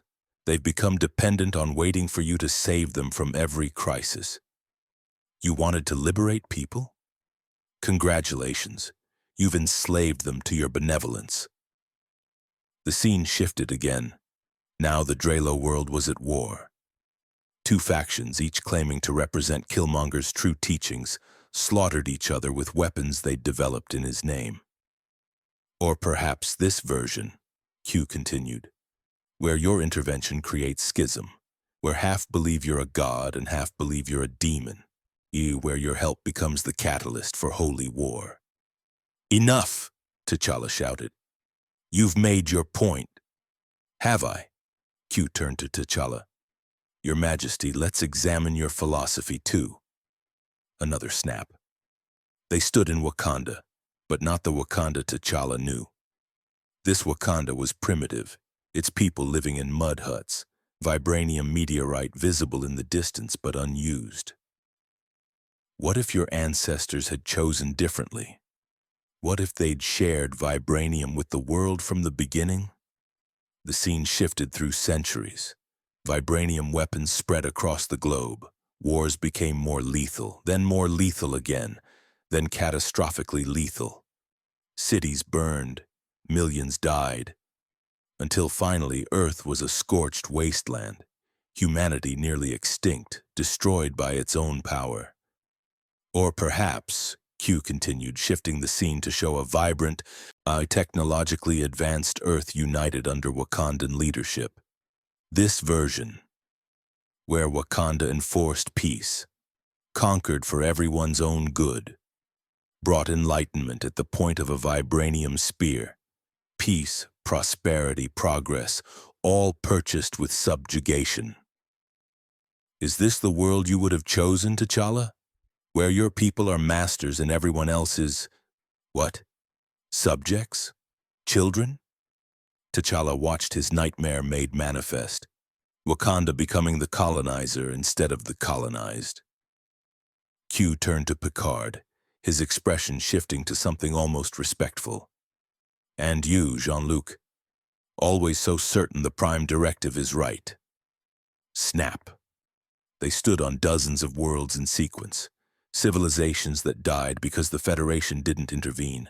Children starving, plague spreading, wars consuming entire species. In each one a moment where Starfleet could have helped but chose not to. These deaths are on your conscience. Every single one. You had the power. You chose restraint. How does that weight feel? Picard met Q's gaze without flinching. Heavy, but lighter than the weight of playing God. Are you sure? Another snap. Now they saw worlds the Federation had helped, covertly, violently, desperately. Civilizations that survived but were forever altered, their development forever contaminated by outside intervention. Some thrived, others stagnated, others collapsed. There's no pattern, is there? Sometimes help helps. Sometimes it harms. Sometimes inaction is murder. Sometimes action is colonization. The universe doesn't provide clear answers, does it, Picard? No, Picard admitted. It doesn't. Q circled the group, his omnipotence making him seem larger than physical space allowed. That's what I find so fascinating about humans.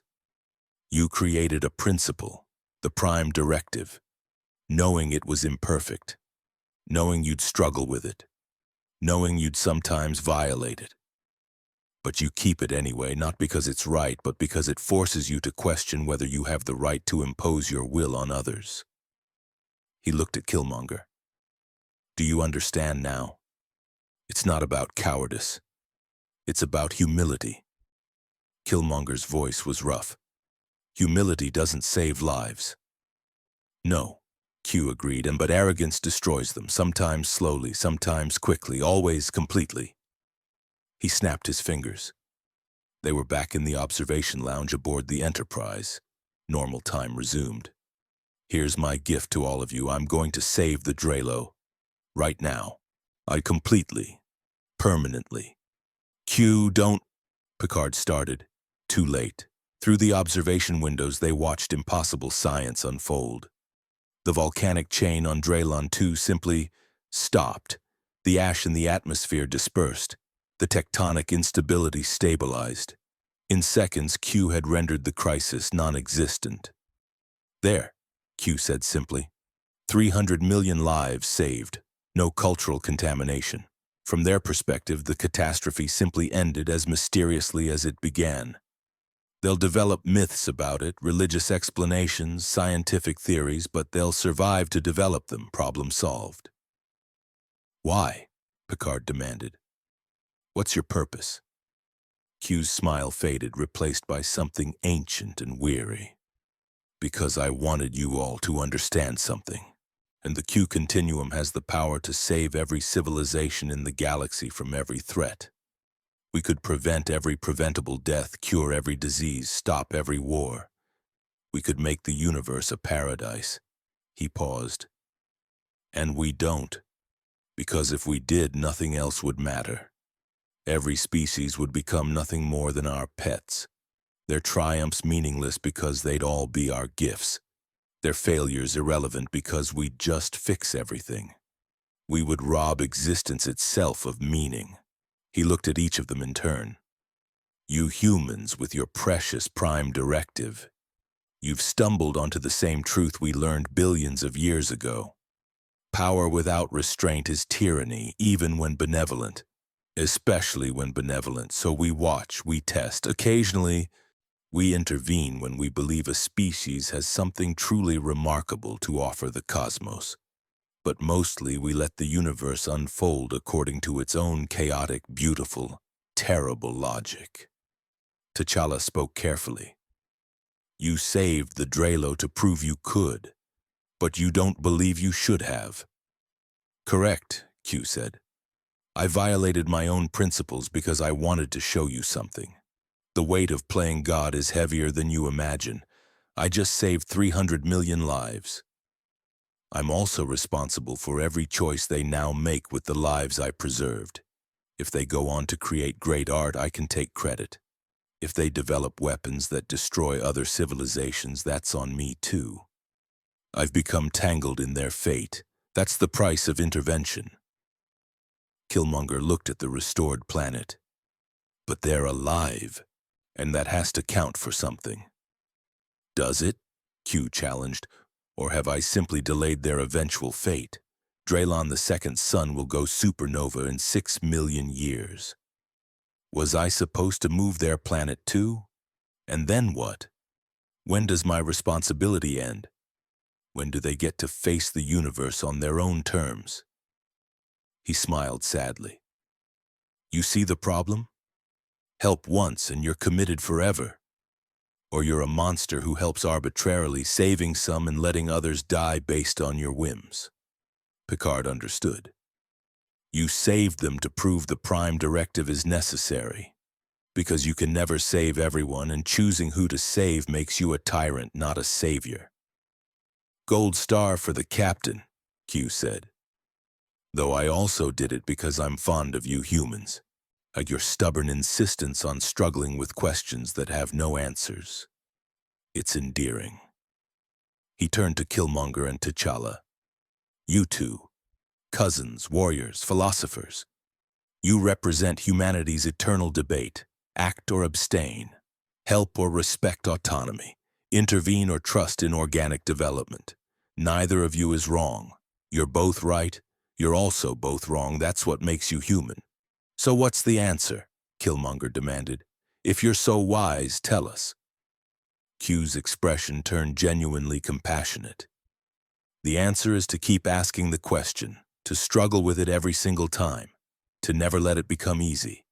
The moment you stop questioning whether you should use your power is the moment you become a tyrant, even a benevolent one.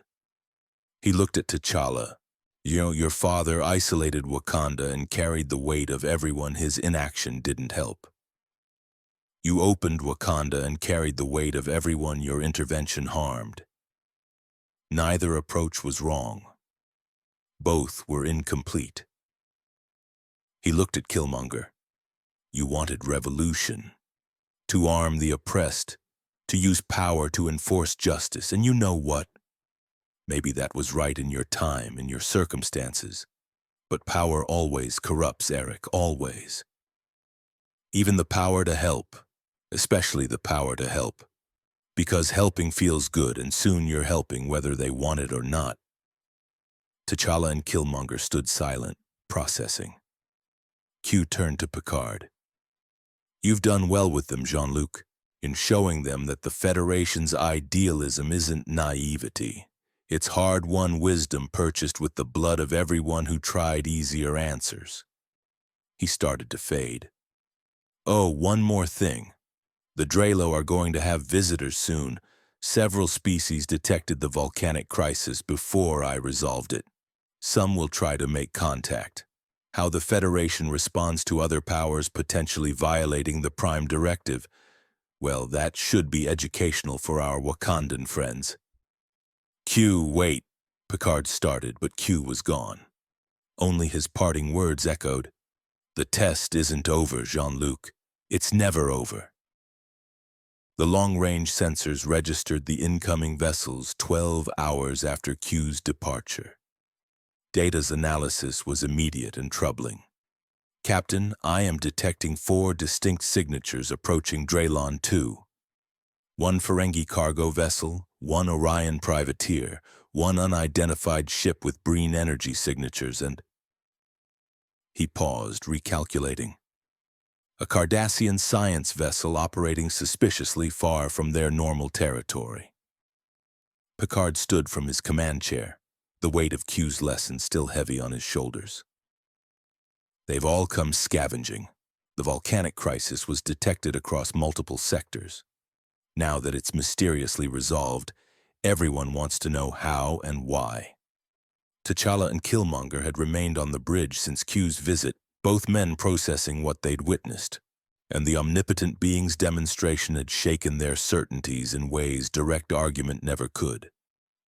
Now they watched as Picard faced a new test, protecting a pre-warp civilization not from natural disaster, but from opportunistic powers who respected neither the Prime Directive nor Starfleet's authority. Captain, Worf reported, the Ferengi vessel is hailing the planet directly. They are broadcasting on multiple frequencies, attempting to establish contact with the Drelo. Block their transmission, Picard ordered. Open a channel to the Ferengi ship. The view screen displayed a Ferengi in gaudy merchant attire, his lobes glistening with what appeared to be oil specifically designed to emphasize their size. Ah, Starfleet, always arriving to spoil legitimate business opportunities. I am Diamond Grek.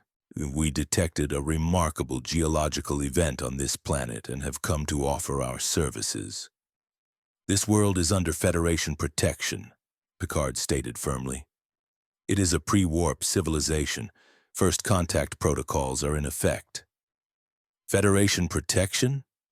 Grek's laugh was sharp and grating. I see no Federation claim markers, no established protectorate status.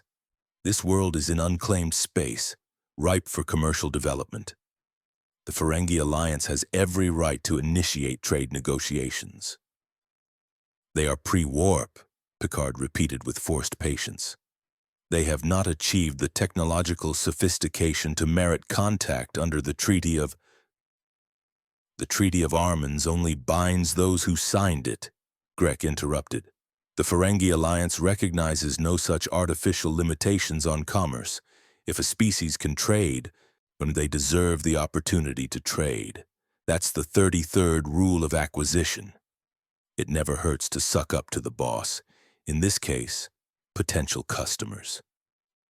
Killmonger moved beside Picard's chair. He's really going to make contact? Contaminate their culture just to make profit? That is precisely what he intends, Data confirmed.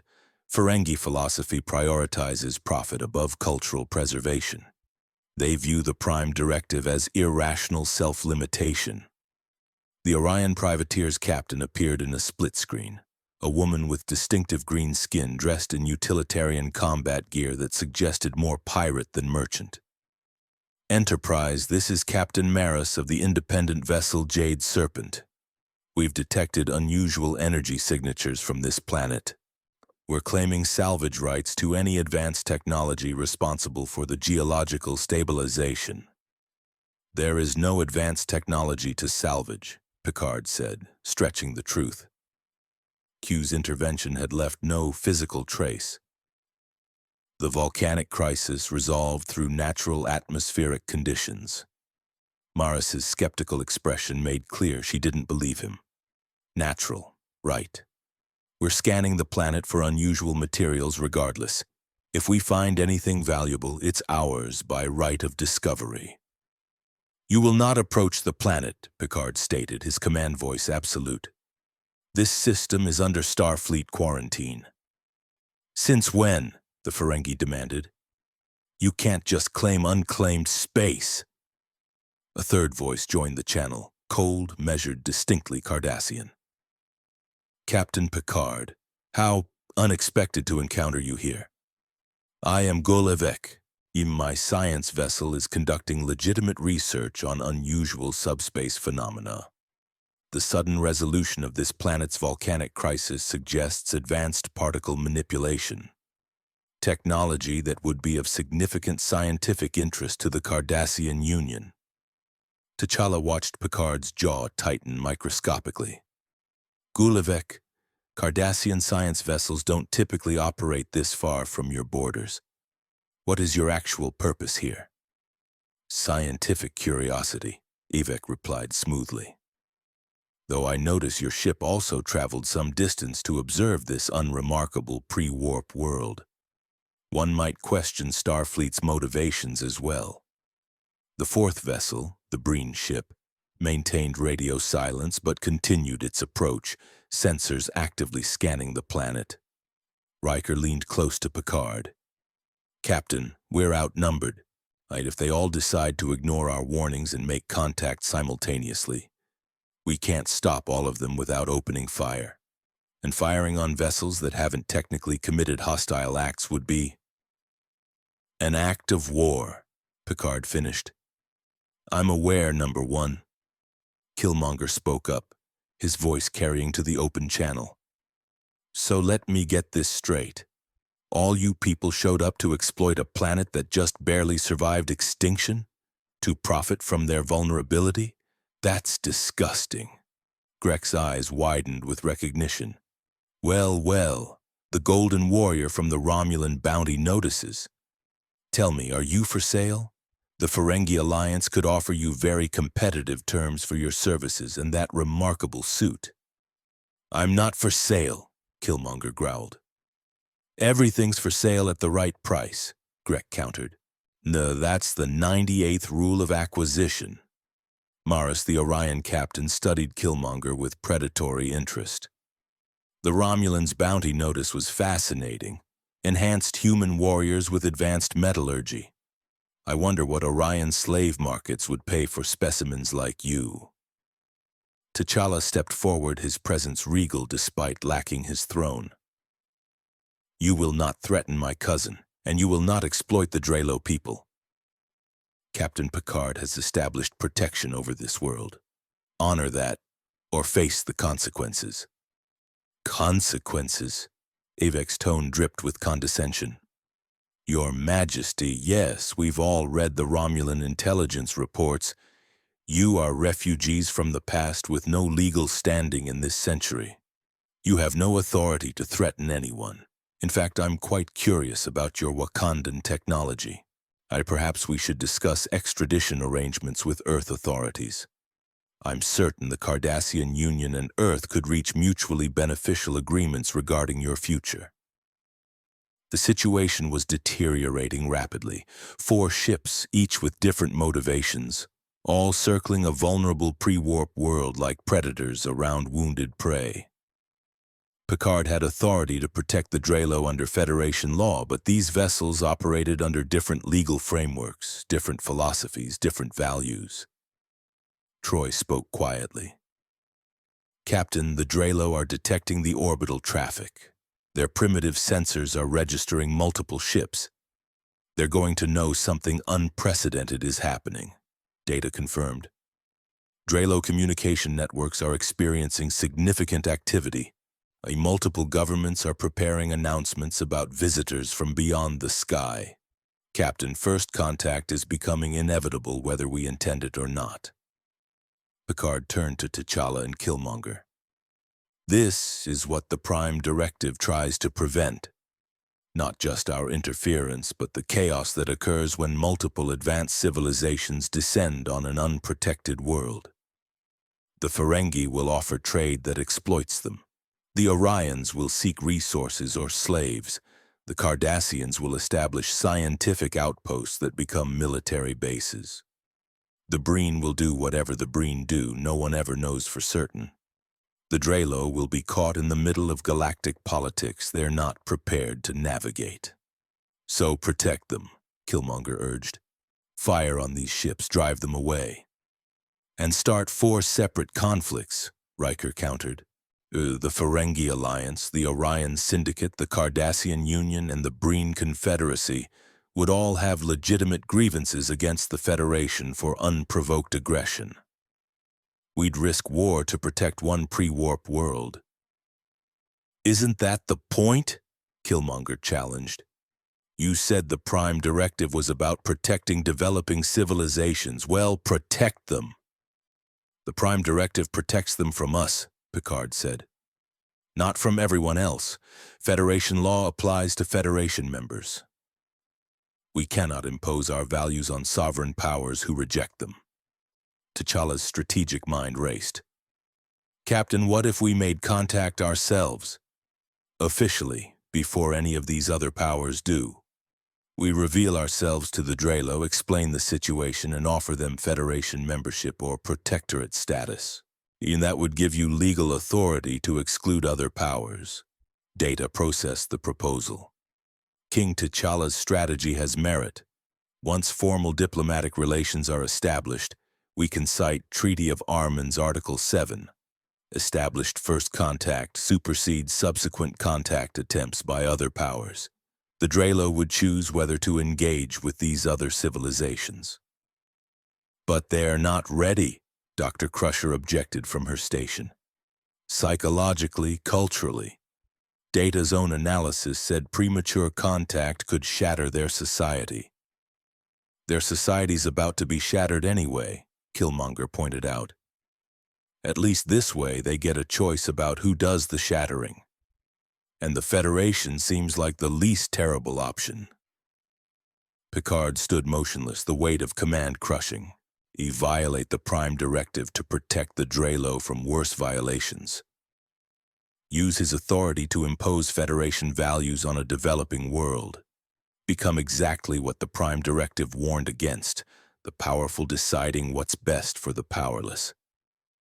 Or watch the Drelo be consumed by predatory civilizations with no ethical reservations. Captain, Worf reported, tension in his voice. The Ferengi vessel is descending toward the planet. They are initiating atmospheric entry. The Orion ship is following, Data added. Estimated time to surface contact, 6 minutes. The Cardassians are launching probes toward major Drelo cities, Geordi called from engineering. Captain, we're out of time. You have to decide now. Picard looked at T'Challa and Killmonger, 2 men from Earth's past, in watching Earth's future struggle with the same impossible questions their era had faced. Power and responsibility, action and restraint, protection and autonomy. Mr. Worf, Picard said quietly, prepare to fire warning shots across the bow of the Ferengi and Orion vessels. Disable their engines if they don't withdraw. Data, begin composing a first contact message to the Drelo people. Troy, work with Dr. Crusher to prepare psychological support protocols. We're going to make contact. Jean-Luc, Riker said carefully, you're violating the Prime Directive. I'm choosing between violations, Picard corrected. If the Drelo must face the galaxy, they'll do it with the Federation as their advocates, not their conquerors. And they'll do it by choice, not by exploitation. He opened channels to all vessels. You know, this is Captain Jean-Luc Picard of the Federation Starship Enterprise. I am declaring Draylon 2 under formal Federation first contact protocols as of this moment. Any vessel approaching the planet without authorization will be considered hostile. This is your only warning. Grek's outrage was immediate. You can't just claim a planet. I'm not claiming it, Picard replied. I'm protecting it while we give them the information to claim themselves. What they choose to do with that information, including whether to engage with the Ferengi Alliance, will be their choice. Not yours, not mine. Theirs. Maris laughed, harsh and cynical. Noble Captain, but you're still imposing your will. You're still deciding their fate. The Prime Directive was supposed to prevent exactly this. You're right, Picard admitted, the words painful. I am violating the principle I've defended my entire career. But I'm doing it to protect their agency, not to steal it. The moment I finish explaining their situation, the choice becomes theirs. That's the difference between first contact and conquest. Gul Evek's voice carried dark amusement. Captain, you've just demonstrated that the Federation's precious Prime Directive is nothing more than flexible philosophy applied when convenient. You're no different from us. You simply dress your imperialism in prettier language. The accusation landed because it contained truth. Picard had chosen to intervene, had decided he knew better, had imposed his will on a developing civilization. Killmonger spoke quietly, but every officer on the bridge heard him. Captain's wrong about one thing, though. He is different from you, and because he's struggling with this choice. He knows it might be wrong. You don't care if you're wrong. You just want what you want. That's the difference, not the action. The humility. T'Challa nodded. Eric is right. Captain Picard will carry the weight of this decision. He'll question whether he made the right choice. He'll be haunted by the Drelo's future, whether it turns out well or poorly. That responsibility, that burden, is what separates protection from exploitation. Picard met both warriors' eyes, seeing unexpected understanding there. They'd traveled from the 21st century, from Wakanda's isolation and America's struggles, to witness humanity's future grappling with the same fundamental questions. And they'd learned what he'd learned. There were no perfect answers. Only people trying to do better, making impossible choices, and carrying the weight of consequences. "Mr. Data," Picard commanded, "transmit the first contact message to all Drelo communication networks. Let them know they're not alone in the universe, and let them know they have friends who will help them navigate what comes next, if they want that help." As Data's fingers moved across his console, initiating the most significant moment in Drelo history, the bridge fell silent. They were witnessing the birth of a new relationship between civilizations. It might be beautiful. It might be catastrophic. It would certainly be irreversible. The Prime Directive had been violated. For better or worse, the Drelo people would never be the same, and neither would Jean-Luc Picard. The Drelo response came within minutes. Data translated the transmission, his android voice carrying the weight of a civilization's first words to the stars. "We hear you, Enterprise. We understand that we are not alone. We wish to speak with you. We are frightened, but we are also curious. Please tell us everything." Picard sat in the captain's chair, feeling the enormity of what he'd initiated. "Mr. Data, establish a visual channel with the Drelo's Central Governing Council." The view screen shifted. A dozen Drelo appeared, humanoid but distinctly alien, with ridge-patterned skin in shades of deep amber and eyes that reflected light like a cat's. They wore robes that suggested formal authority, and their expressions mixed fear, wonder, and desperate hope. The central figure, elderly with wisdom evident in their bearing, spoke first. "I am Counselor Vecra. We lead the United Drelo Council. You are from beyond our world? From the stars we have wondered about for millennia?" "We are," Picard replied gently. "I am Captain Jean-Luc Picard of the United Federation of Planets. My people are human from a world called Earth. We come in peace, but I must be honest with you immediately. Our contact with you breaks one of our most sacred principles. We do not usually reveal ourselves to civilizations that have not yet developed certain technologies. But you are in danger from others who don't share our ethical reservations." Vecra's expression tightened. "We have detected multiple vessels in our sky. The volcanic crisis that nearly destroyed us. It ended impossibly, as if the gods intervened. And now, you appear. Are you the gods of our mythology?" "No," Picard said firmly. "We are mortal beings like you. More technologically advanced, but not divine. The volcanic crisis was resolved by an entity far beyond even our understanding. But that's a longer conversation. Right now, you need to know. Other ships are approaching your world. Some seek to trade with you. Some seek to take resources from your planet. Some seek knowledge or strategic advantage. You are about to be introduced to a galaxy full of diverse civilizations, each with their own values and motivations." Another Drelo counselor spoke, younger and more aggressive. "Why should we trust you? You admit you're breaking your own rules. Perhaps you simply want to exploit us first before these others arrive." "A valid concern," T'Challa said, stepping into the view screen's field. The Drelo's eyes widened at seeing another human. "Counselor, my name is T'Challa. I am also from Earth, but from a different time. I led a nation called Wakanda that faced a similar choice to what you face now. We possessed advanced technology in a world that would have destroyed itself to possess it. So we hid. We isolated ourselves behind barriers and let the world develop without our interference." "Was that wise?" Vecra asked. "I don't know," T'Challa admitted. Some believe our isolation prevented global catastrophe. Others believe our inaction permitted atrocities we could have prevented. The question has divided my family, my nation, and my conscience. But I've learned something in the short time I've spent in this century. There is no perfect choice when you have power, yet only the choice to use it responsibly or irresponsibly. Killmonger moved beside his cousin.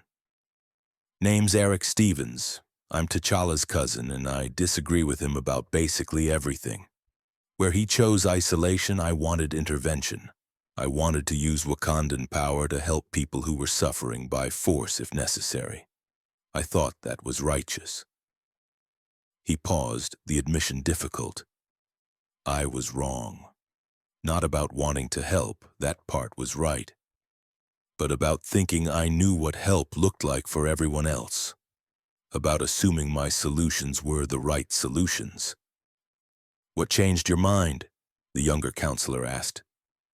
Watching Captain Picard struggle with the same questions, Killmonger said. He's got more power than I ever imagined. Starships, weapons, technology that makes Wakanda look primitive. And he's terrified of using it wrong. That terror, that humility, that's what I was missing. I had all the righteousness but none of the doubt. That's a dangerous combination. Vecra studied both Wakandans, then Picard.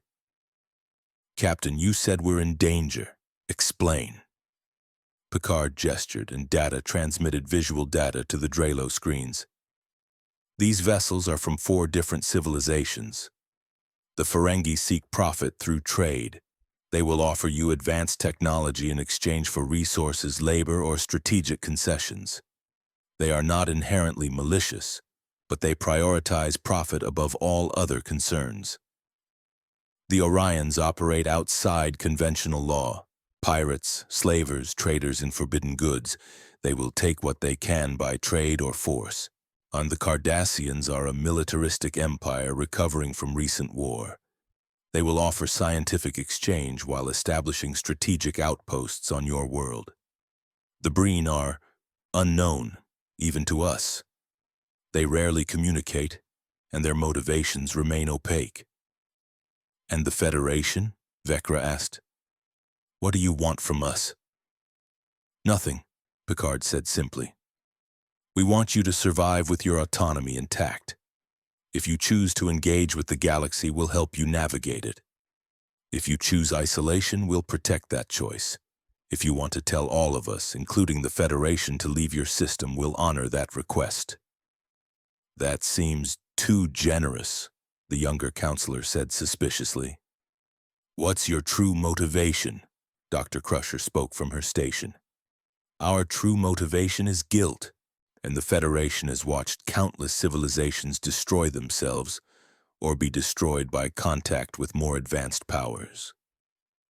We created the Prime Directive to prevent that. But the directive only binds us, not the Ferengi, not the Orions, not anyone else. So we're left with an impossible choice. Honor our principle and watch you be exploited, or violate our principle to protect you from exploitation. Troy added, we chose protection, but we're not certain we chose correctly. That uncertainty, that willingness to question ourselves, that's what makes us different from the others. We don't believe we have all the answers. We believe you deserve the chance to find your own answers. The Drelo Council conferred in their own language, a rapid exchange of fear and hope. Finally, Vecra spoke.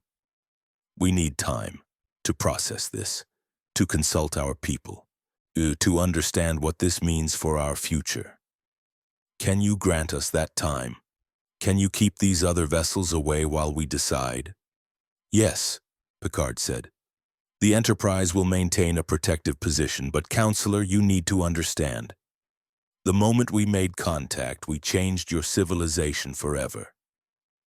Whether you engage with the galaxy or not, you now know you're not alone. That knowledge will transform your religions, your philosophies, your sense of identity. There's no returning to what you were before this conversation. We understand, Vecra said quietly.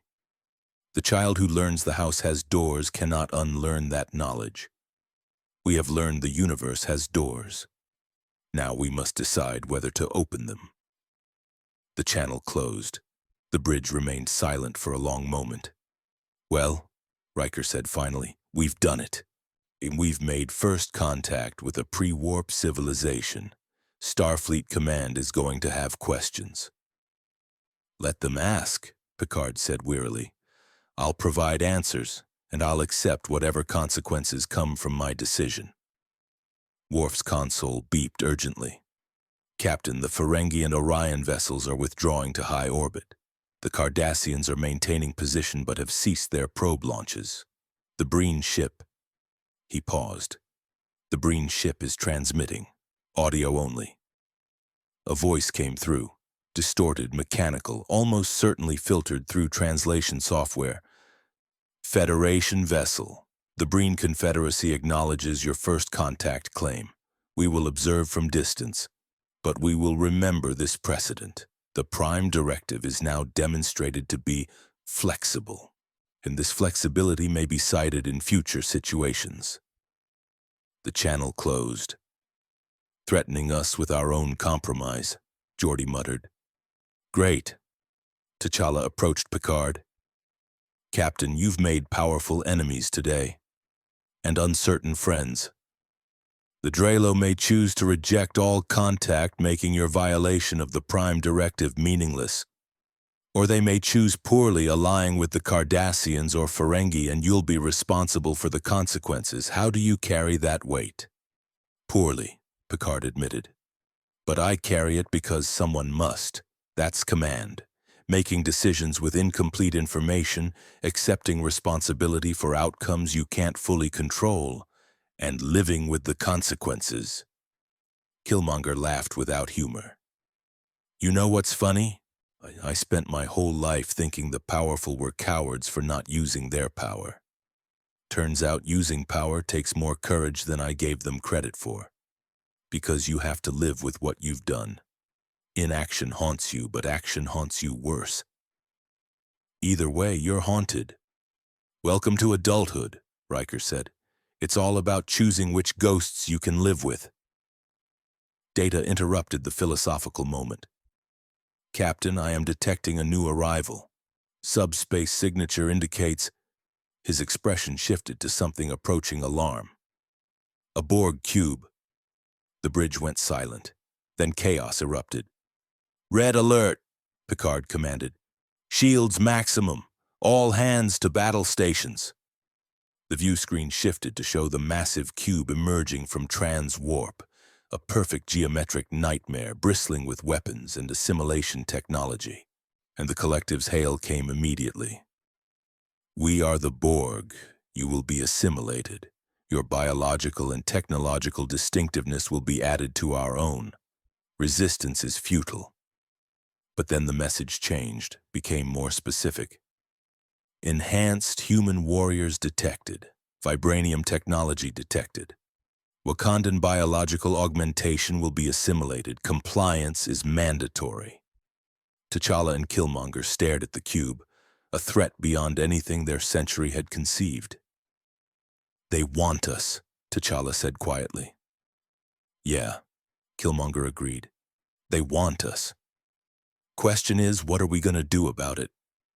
Picard turned to face them both. Gentlemen, you've spent days learning about the Federation's principles, our struggles with power and responsibility. Now you're about to see what happens when we face an enemy that recognizes no principles except assimilation. The Borg are the ultimate expression of forced unity. They believe diversity is weakness. They impose their will absolutely. They are everything the Prime Directive was designed to prevent us from becoming. And you fight them, Killmonger said, understanding dawning. We fight them, Picard confirmed. Because some threats demand action without hesitation. The Borg don't negotiate. They don't compromise. They assimilate or destroy. This is when power must be used, not because we want to impose our will, but because we refuse to be erased. Worf's voice carried grim satisfaction. Finally, an enemy we can fight without moral ambiguity. Oh, there's plenty of ambiguity, Picard corrected.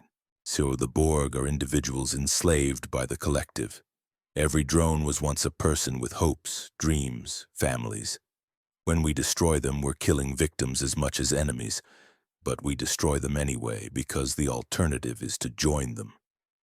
The moral complexity doesn't disappear just because the threat is existential. The Borg cube continued its approach. Enterprise stood between it and Draylon II, a single ship against impossible odds. T'Challa and Killmonger exchanged a look. In that moment, all their differences fell away. They were warriors. They were Wakandan. They were enhanced. And they were about to fight something that wanted to strip away everything that made them individuals. Captain, T'Challa said formally. T'Challa said, request permission to assist in defending this ship and the Drelo people. Permission granted, Picard replied immediately. Killmonger smiled, a warrior's smile before battle. Let's show these cybernetic assholes what happens when they mess with Wakanda. The Borg cube opened fire. The battle for Draylon II had begun. The first Borg disruptor blast hammered into Enterprise's shields, draining power reserves by 15% in a single strike. The ship rocked, consoles sparked, the klaxon's wail filled the bridge with urgent rhythm. Return fire, Picard commanded. All weapons! Photon torpedoes streaked toward the cube. Phaser arrays carved brilliant lines across space. The weapons struck and were absorbed. The Borg adapted instantly, shields recalibrating to render subsequent attacks ineffective. Adaptation complete. Federation weapons are now ineffective. Prepare for assimilation. Rotate shield frequencies, Geordi shouted from engineering. Modulate phaser harmonics. We've got maybe 2 more salvos before they adapt again. Data's fingers blurred across his console. Captain, the Borg are deploying boarding parties. Our transporter signatures detected throughout the ship. Estimate 47 drones materializing across 12 decks. Worf grabbed a phaser rifle. Security teams repel boarders deck by deck. Force them back. T'Challa and Killmonger moved to the turbo lift. We'll handle the boarding parties, T'Challa said. Captain, focus on the cube. We'll keep your ship from being assimilated from within. You don't know what you're facing, Picard warned. The Borg are relentless. They feel no pain. They don't retreat. They adapt to every tactic. If they assimilate you, they won't, Killmonger said with absolute certainty. We're Wakandan. We don't get assimilated. We fight. The cousins disappeared into the turbo lift. Troy watched them go, her empathic senses registering something remarkable. For the first time since their arrival, T'Challa and Killmonger's emotional signatures were perfectly synchronized. No conflict, no rage, just unified purpose. On Deck 12, Borg drones materialized in engineering.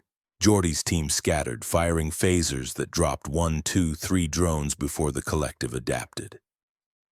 The remaining drones advanced with mechanical precision, nanoprobes extending from their assimilation tubules, reaching for living flesh. T'Challa and Killmonger materialized between the Borg and the Federation engineers. Their suits hummed with stored kinetic energy from the ship's impacts. They moved like synchronized dancers, like warriors who'd trained together for years, not cousins who'd been trying to kill each other days before. A drone reached for T'Challa. His vibranium claws extended, cutting through Borg armor with impossible sharpness. The drone fell, neural connections severed before nanoprobes could activate. Killmonger grabbed another drone, golden suit absorbing the neural shock the collective tried to transmit, then threw the drone into 3 of its companions with superhuman strength. Enhanced human warriors demonstrate superior combat capability, adapt, assimilate, improve collective efficiency. More drones transported in. The Borg were learning, sending overwhelming numbers. T'Challa and Killmonger fought back-to-back, vibranium suits deflecting Borg attacks, enhanced strength and speed, allowing them to move faster than the collective could adapt to. "They keep coming!" Killmonger shouted, destroying his fifth drone. "Then we keep fighting," T'Challa replied, his claws tearing through cybernetic components. Jordy watched in amazement as the two Wakandans held a defensive line that typically required a dozen security officers. "Captain, decks 12 through 15 are secure. Our guests they're incredible. The Borg can't adapt fast enough." On the bridge, the cube continued its assault. Enterprise's shields dropped to 40%, 30, 20. "We can't sustain this," Riker shouted. "Captain, we need to retreat." "And leave Draylon 2 to the Borg?" Picard refused. "The Drayla would be assimilated within hours. Millions of individuals erased, absorbed into the collective. No, we hold the line." Data's analysis provided slim hope. "Captain, the Borg's focus appears divided. They are simultaneously attempting to capture the Enterprise, assimilate the Wakandan warriors, and catalog Draylon 2 for assimilation. Their processing efficiency is reduced by attempting multiple high-priority objectives." "Divide and confuse," Picard said. "Mr. Data, can we exploit that?" "Possibly. If we could increase the Borg's target priority list, force them to process more variables than their local node can efficiently handle." The solution struck Picard. "Hail the Ferengi Orion and Cardassian vessels." The view screen split to show Grek, Maras, and Gulivek. All three looked terrified, their ships maintaining maximum distance from the Borg cube. "Captain Picard," Avek said, his usual arrogance replaced by naked fear. "The Borg are ignoring us for now, but once they've assimilated the Enterprise—" "They'll assimilate all of you next," Picard finished, "which is why I'm proposing we work together temporarily. And the Borg can't efficiently process attacks from multiple sources using different technologies. If we coordinate our assault—" "You're insane," Maras interrupted. "The Borg adapt to everything." "Not if we hit them faster than they can process," Picard countered. "Mr. Data, transmit tactical coordination protocols to all vessels. Geordi, work with their engineers to synchronize our attacks. We hit the cube with every weapon we have all at once, different frequencies, different technologies. The Borg's local processing node will be overwhelmed." Grek's lobes twitched, calculating profit versus survival. "And if this works, what do we get?" "You get to live," Picard said flatly.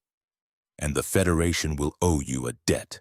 Now decide quickly, because in approximately 4 minutes, either Borg will finish adapting to the Enterprise's defenses and we'll all be assimilated." "Cardassians agree to temporary alliance," Avek said through gritted teeth. "But after this, we're claiming salvage rights to any Borg technology." "Fine," Picard agreed. "Maris?" The Orion captain smiled dangerously. "Why not? I've always wanted to shoot a Borg cube." "Ferengi Alliance will participate," Grek announced, "under protest, and we're invoicing for ammunition costs." On Deck 7, T'Challa and Killmonger faced a new threat. The Borg had adapted their tactics, sending a tactical drone, larger, faster, more heavily armored. It moved with purpose, targeting T'Challa specifically. "Wakandan King identified. Tactical knowledge valuable, diplomatic protocols valuable, scientific understanding valuable. An assimilation priority. Maximum." The tactical drone was faster than standard drones. It blocked T'Challa's strike, its enhanced strength matching Wakandan enhancement. Assimilation tubules lashed out. Killmonger intercepted, grabbing the drone from behind. "You want Wakandan? Try me first, you walking hard drive." T'Challa used the opening, his suit's energy discharge weapon firing at point-blank range. The tactical drone staggered. Killmonger's enhanced strength tore cybernetic components loose. Together, the cousins destroyed what would have required a specialized Starfleet tactical team. Wakandan warriors demonstrate unprecedented coordination, Emotional conflict previously observed now absent. Collective efficiency enhanced by unity. Wakandan philosophy valuable, assimilating cultural data. They're studying us, T'Challa realized. You're learning from how we fight together. Let 'em learn, Killmonger said. They still can't beat us. On the bridge, Data coordinated the multi-vessel assault. All ships report ready, Captain. Targeting solutions synchronized. On your mark. Picard stood, straightening his uniform. To all vessels. Fire. 4 ships unleashed everything they had. Federation photon torpedoes, Ferengi plasma charges, Orion disruptor cannons, Cardassian spiral wave disruptors, all hitting the cube simultaneously from different vectors, different energy signatures, different technological bases. The Borg cube's shields fluctuated, trying to adapt to 4 distinct weapon types simultaneously. The collective's processing power strained.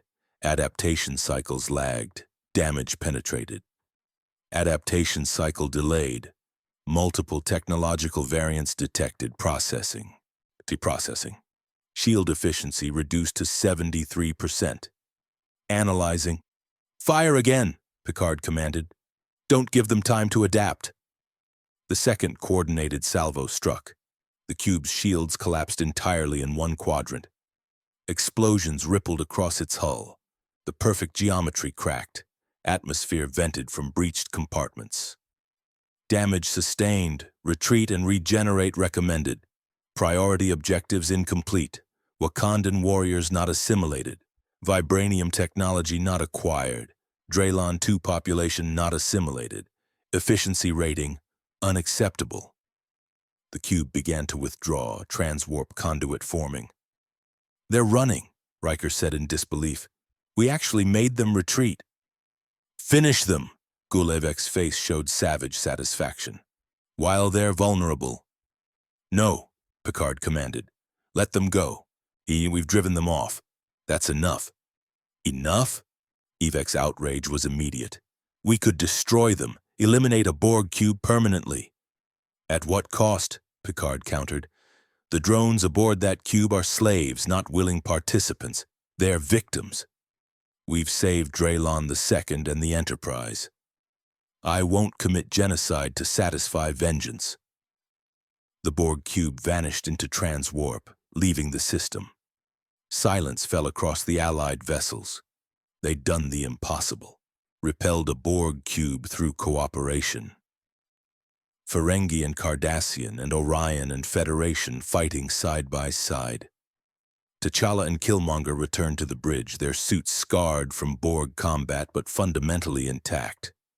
They'd fought through 12 decks, destroyed 47 drones between them, and saved the Enterprise from internal assimilation. Status report, Picard requested.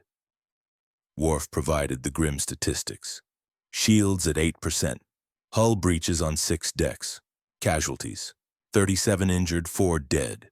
But the ship is secure. All Borg drones destroyed or ejected. We survived. The Draylo? T'Challa asked immediately. Unharmed, Data reported. The Borg never reached planetary assault. Our defense was successful. Picard opened channels to the Allied vessels. To all ships, you have my gratitude. Today we set aside our differences to face a common threat. I hope this cooperation can continue. Grek's response was pure Ferengi. Cooperation costs, Captain, but yes, survival is profitable. Perhaps the Federation and Ferengi Alliance can find mutually beneficial arrangements in the future.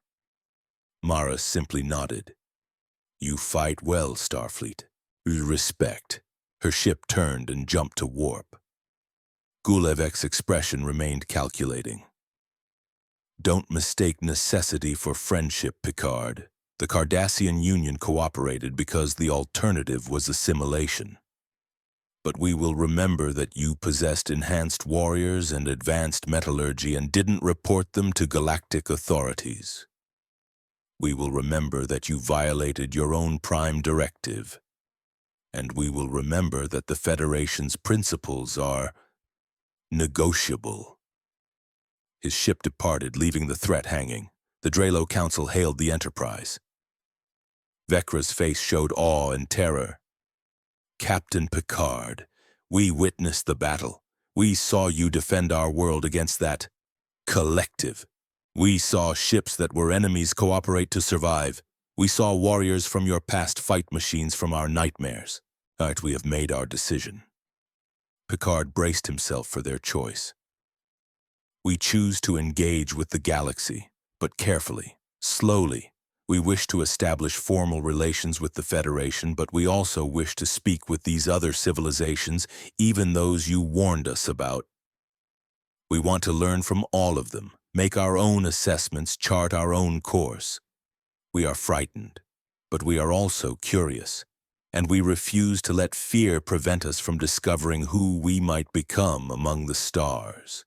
Picard smiled, genuine, proud, relieved. The Federation welcomes you, Counselor Vecra. We'll send diplomatic teams, cultural liaisons, scientific advisors, but only at your invitation. You will control the pace of contact. You will decide how your civilization develops. We'll simply be here to help, if you want that help. We do, Vecra confirmed. And Captain, thank you for protecting us even though it cost you, for fighting even though you were uncertain, for showing us that power can be used responsibly. You have given us hope that the galaxy contains not just threats but friends. The channel closed. The bridge crew allowed themselves the luxury of relief. They'd violated the Prime Directive, fought the Borg, and allied with traditional enemies. By any conventional measure, the mission had been a disaster. But Draylon II survived, and the Drelo people would face the future by choice, not by assimilation or exploitation. T'Challa and Killmonger stood together watching the planet through the view screen. The world they'd fought to protect rotated peacefully, its people beginning a journey into a larger universe. "We're not going home, are we?" Killmonger said quietly. No," T'Challa agreed. "The technology that brought us here is beyond our understanding. And even if we could return, Eric, what would we return to? You want to kill me. I can't let you kill me. Our conflict has no resolution." "Had no resolution," Killmonger corrected. Past tense. "T'Challa, I watched you fight the Borg. Watched you protect people you just met. Watched you question every decision, carry every consequence, and keep fighting anyway. That's what a king should be. What I wanted you to be." He paused, the admission difficult. "What my father wanted you to be. I was wrong about you." T'Challa's eyes glistened. "And I watched you fight with righteousness and passion. Watched you refuse to accept preventable suffering. Watched you challenge comfortable philosophies and demand better. That's what Wakanda needed. What I needed. Eric, you were wrong about your methods, but right about your principles. My father was wrong to kill yours. I was wrong to isolate Wakanda for so long. We both carry the weight of those mistakes." "So what now?" Killmonger asked. Picard approached the cousins. "If I may, Mr. LaForge has been analyzing the quantum gateway technology that brought you here. He believes that with time and study we might be able to return you to your proper era. But data has pointed out a complication. If we return you, you return to the moment you left, mid-combat trying to kill each other. The knowledge you've gained here, the perspective you've developed, the reconciliation you've begun, all of it could be lost in the heat of that conflict. Or," Riker added, "you could stay here, in this century. The Federation doesn't have enhanced warriors, but we could use skilled tacticians, cultural advisors, people who understand the moral complexity of power. Starfleet Academy would benefit from your perspective. Diplomatic Corps could use your insights. And honestly, after watching you fight, I'd feel safer knowing you were on our side." T'Challa and Killmonger looked at each other. In that look, years of family history, pain and love and betrayal and hope, passed between them. I'm not going back to trying to kill you, Killmonger said. That was the boy I was, consumed by rage. I'm not him anymore. And I'm not going back to isolation, T'Challa replied. Wakanda's isolation nearly destroyed us. If we stay here, perhaps we can help this Federation avoid similar mistakes. Perhaps we can honor our fathers by learning from their failures. You're staying? Picard asked. We're staying, T'Challa confirmed. Eric and I have 3 centuries of human development to study, a galaxy to explore, and apparently a lot to learn about using power responsibly. And maybe, Killmonger added with a slight smile, we can teach these Starfleet people a thing or two about fighting. Because that thing with the Borg, that was messy. Wakanda could have handled that smoother. Worf growled something that might have been approval or offense, possibly both. Picard extended his hand.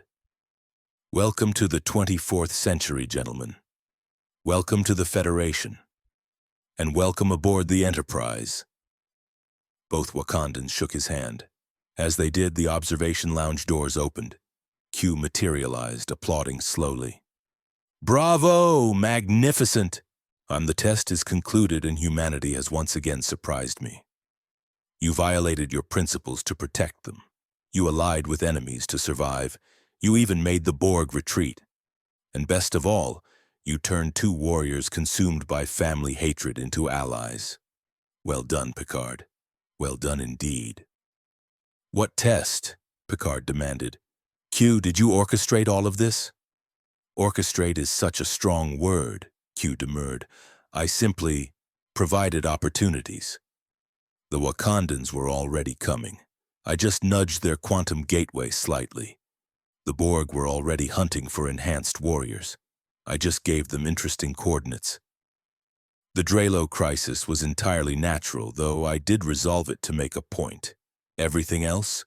That was all you. Your choices, your consequences, your growth. Why? T'Challa asked. And what was the purpose? Q's expression became almost gentle. Because the Q continuum is debating whether humanity deserves a place among the truly advanced civilizations of the galaxy. Whether your species has learned the most important lesson. That power must be tempered with humility. That strength without wisdom is tyranny. That the right to choose for yourselves and for others is sacred. He looked at Picard. You proved it, Jean-Luc. You violated the Prime Directive not out of arrogance, but out of humility. You recognized you didn't have perfect answers, so you gave the Drelo the information to find their own answers. That's wisdom. He turned to T'Challa and Killmonger. And you too. You came from a century still struggling with power and responsibility. You arrived as enemies. You leave as allies, having learned that neither isolation nor intervention alone is the answer.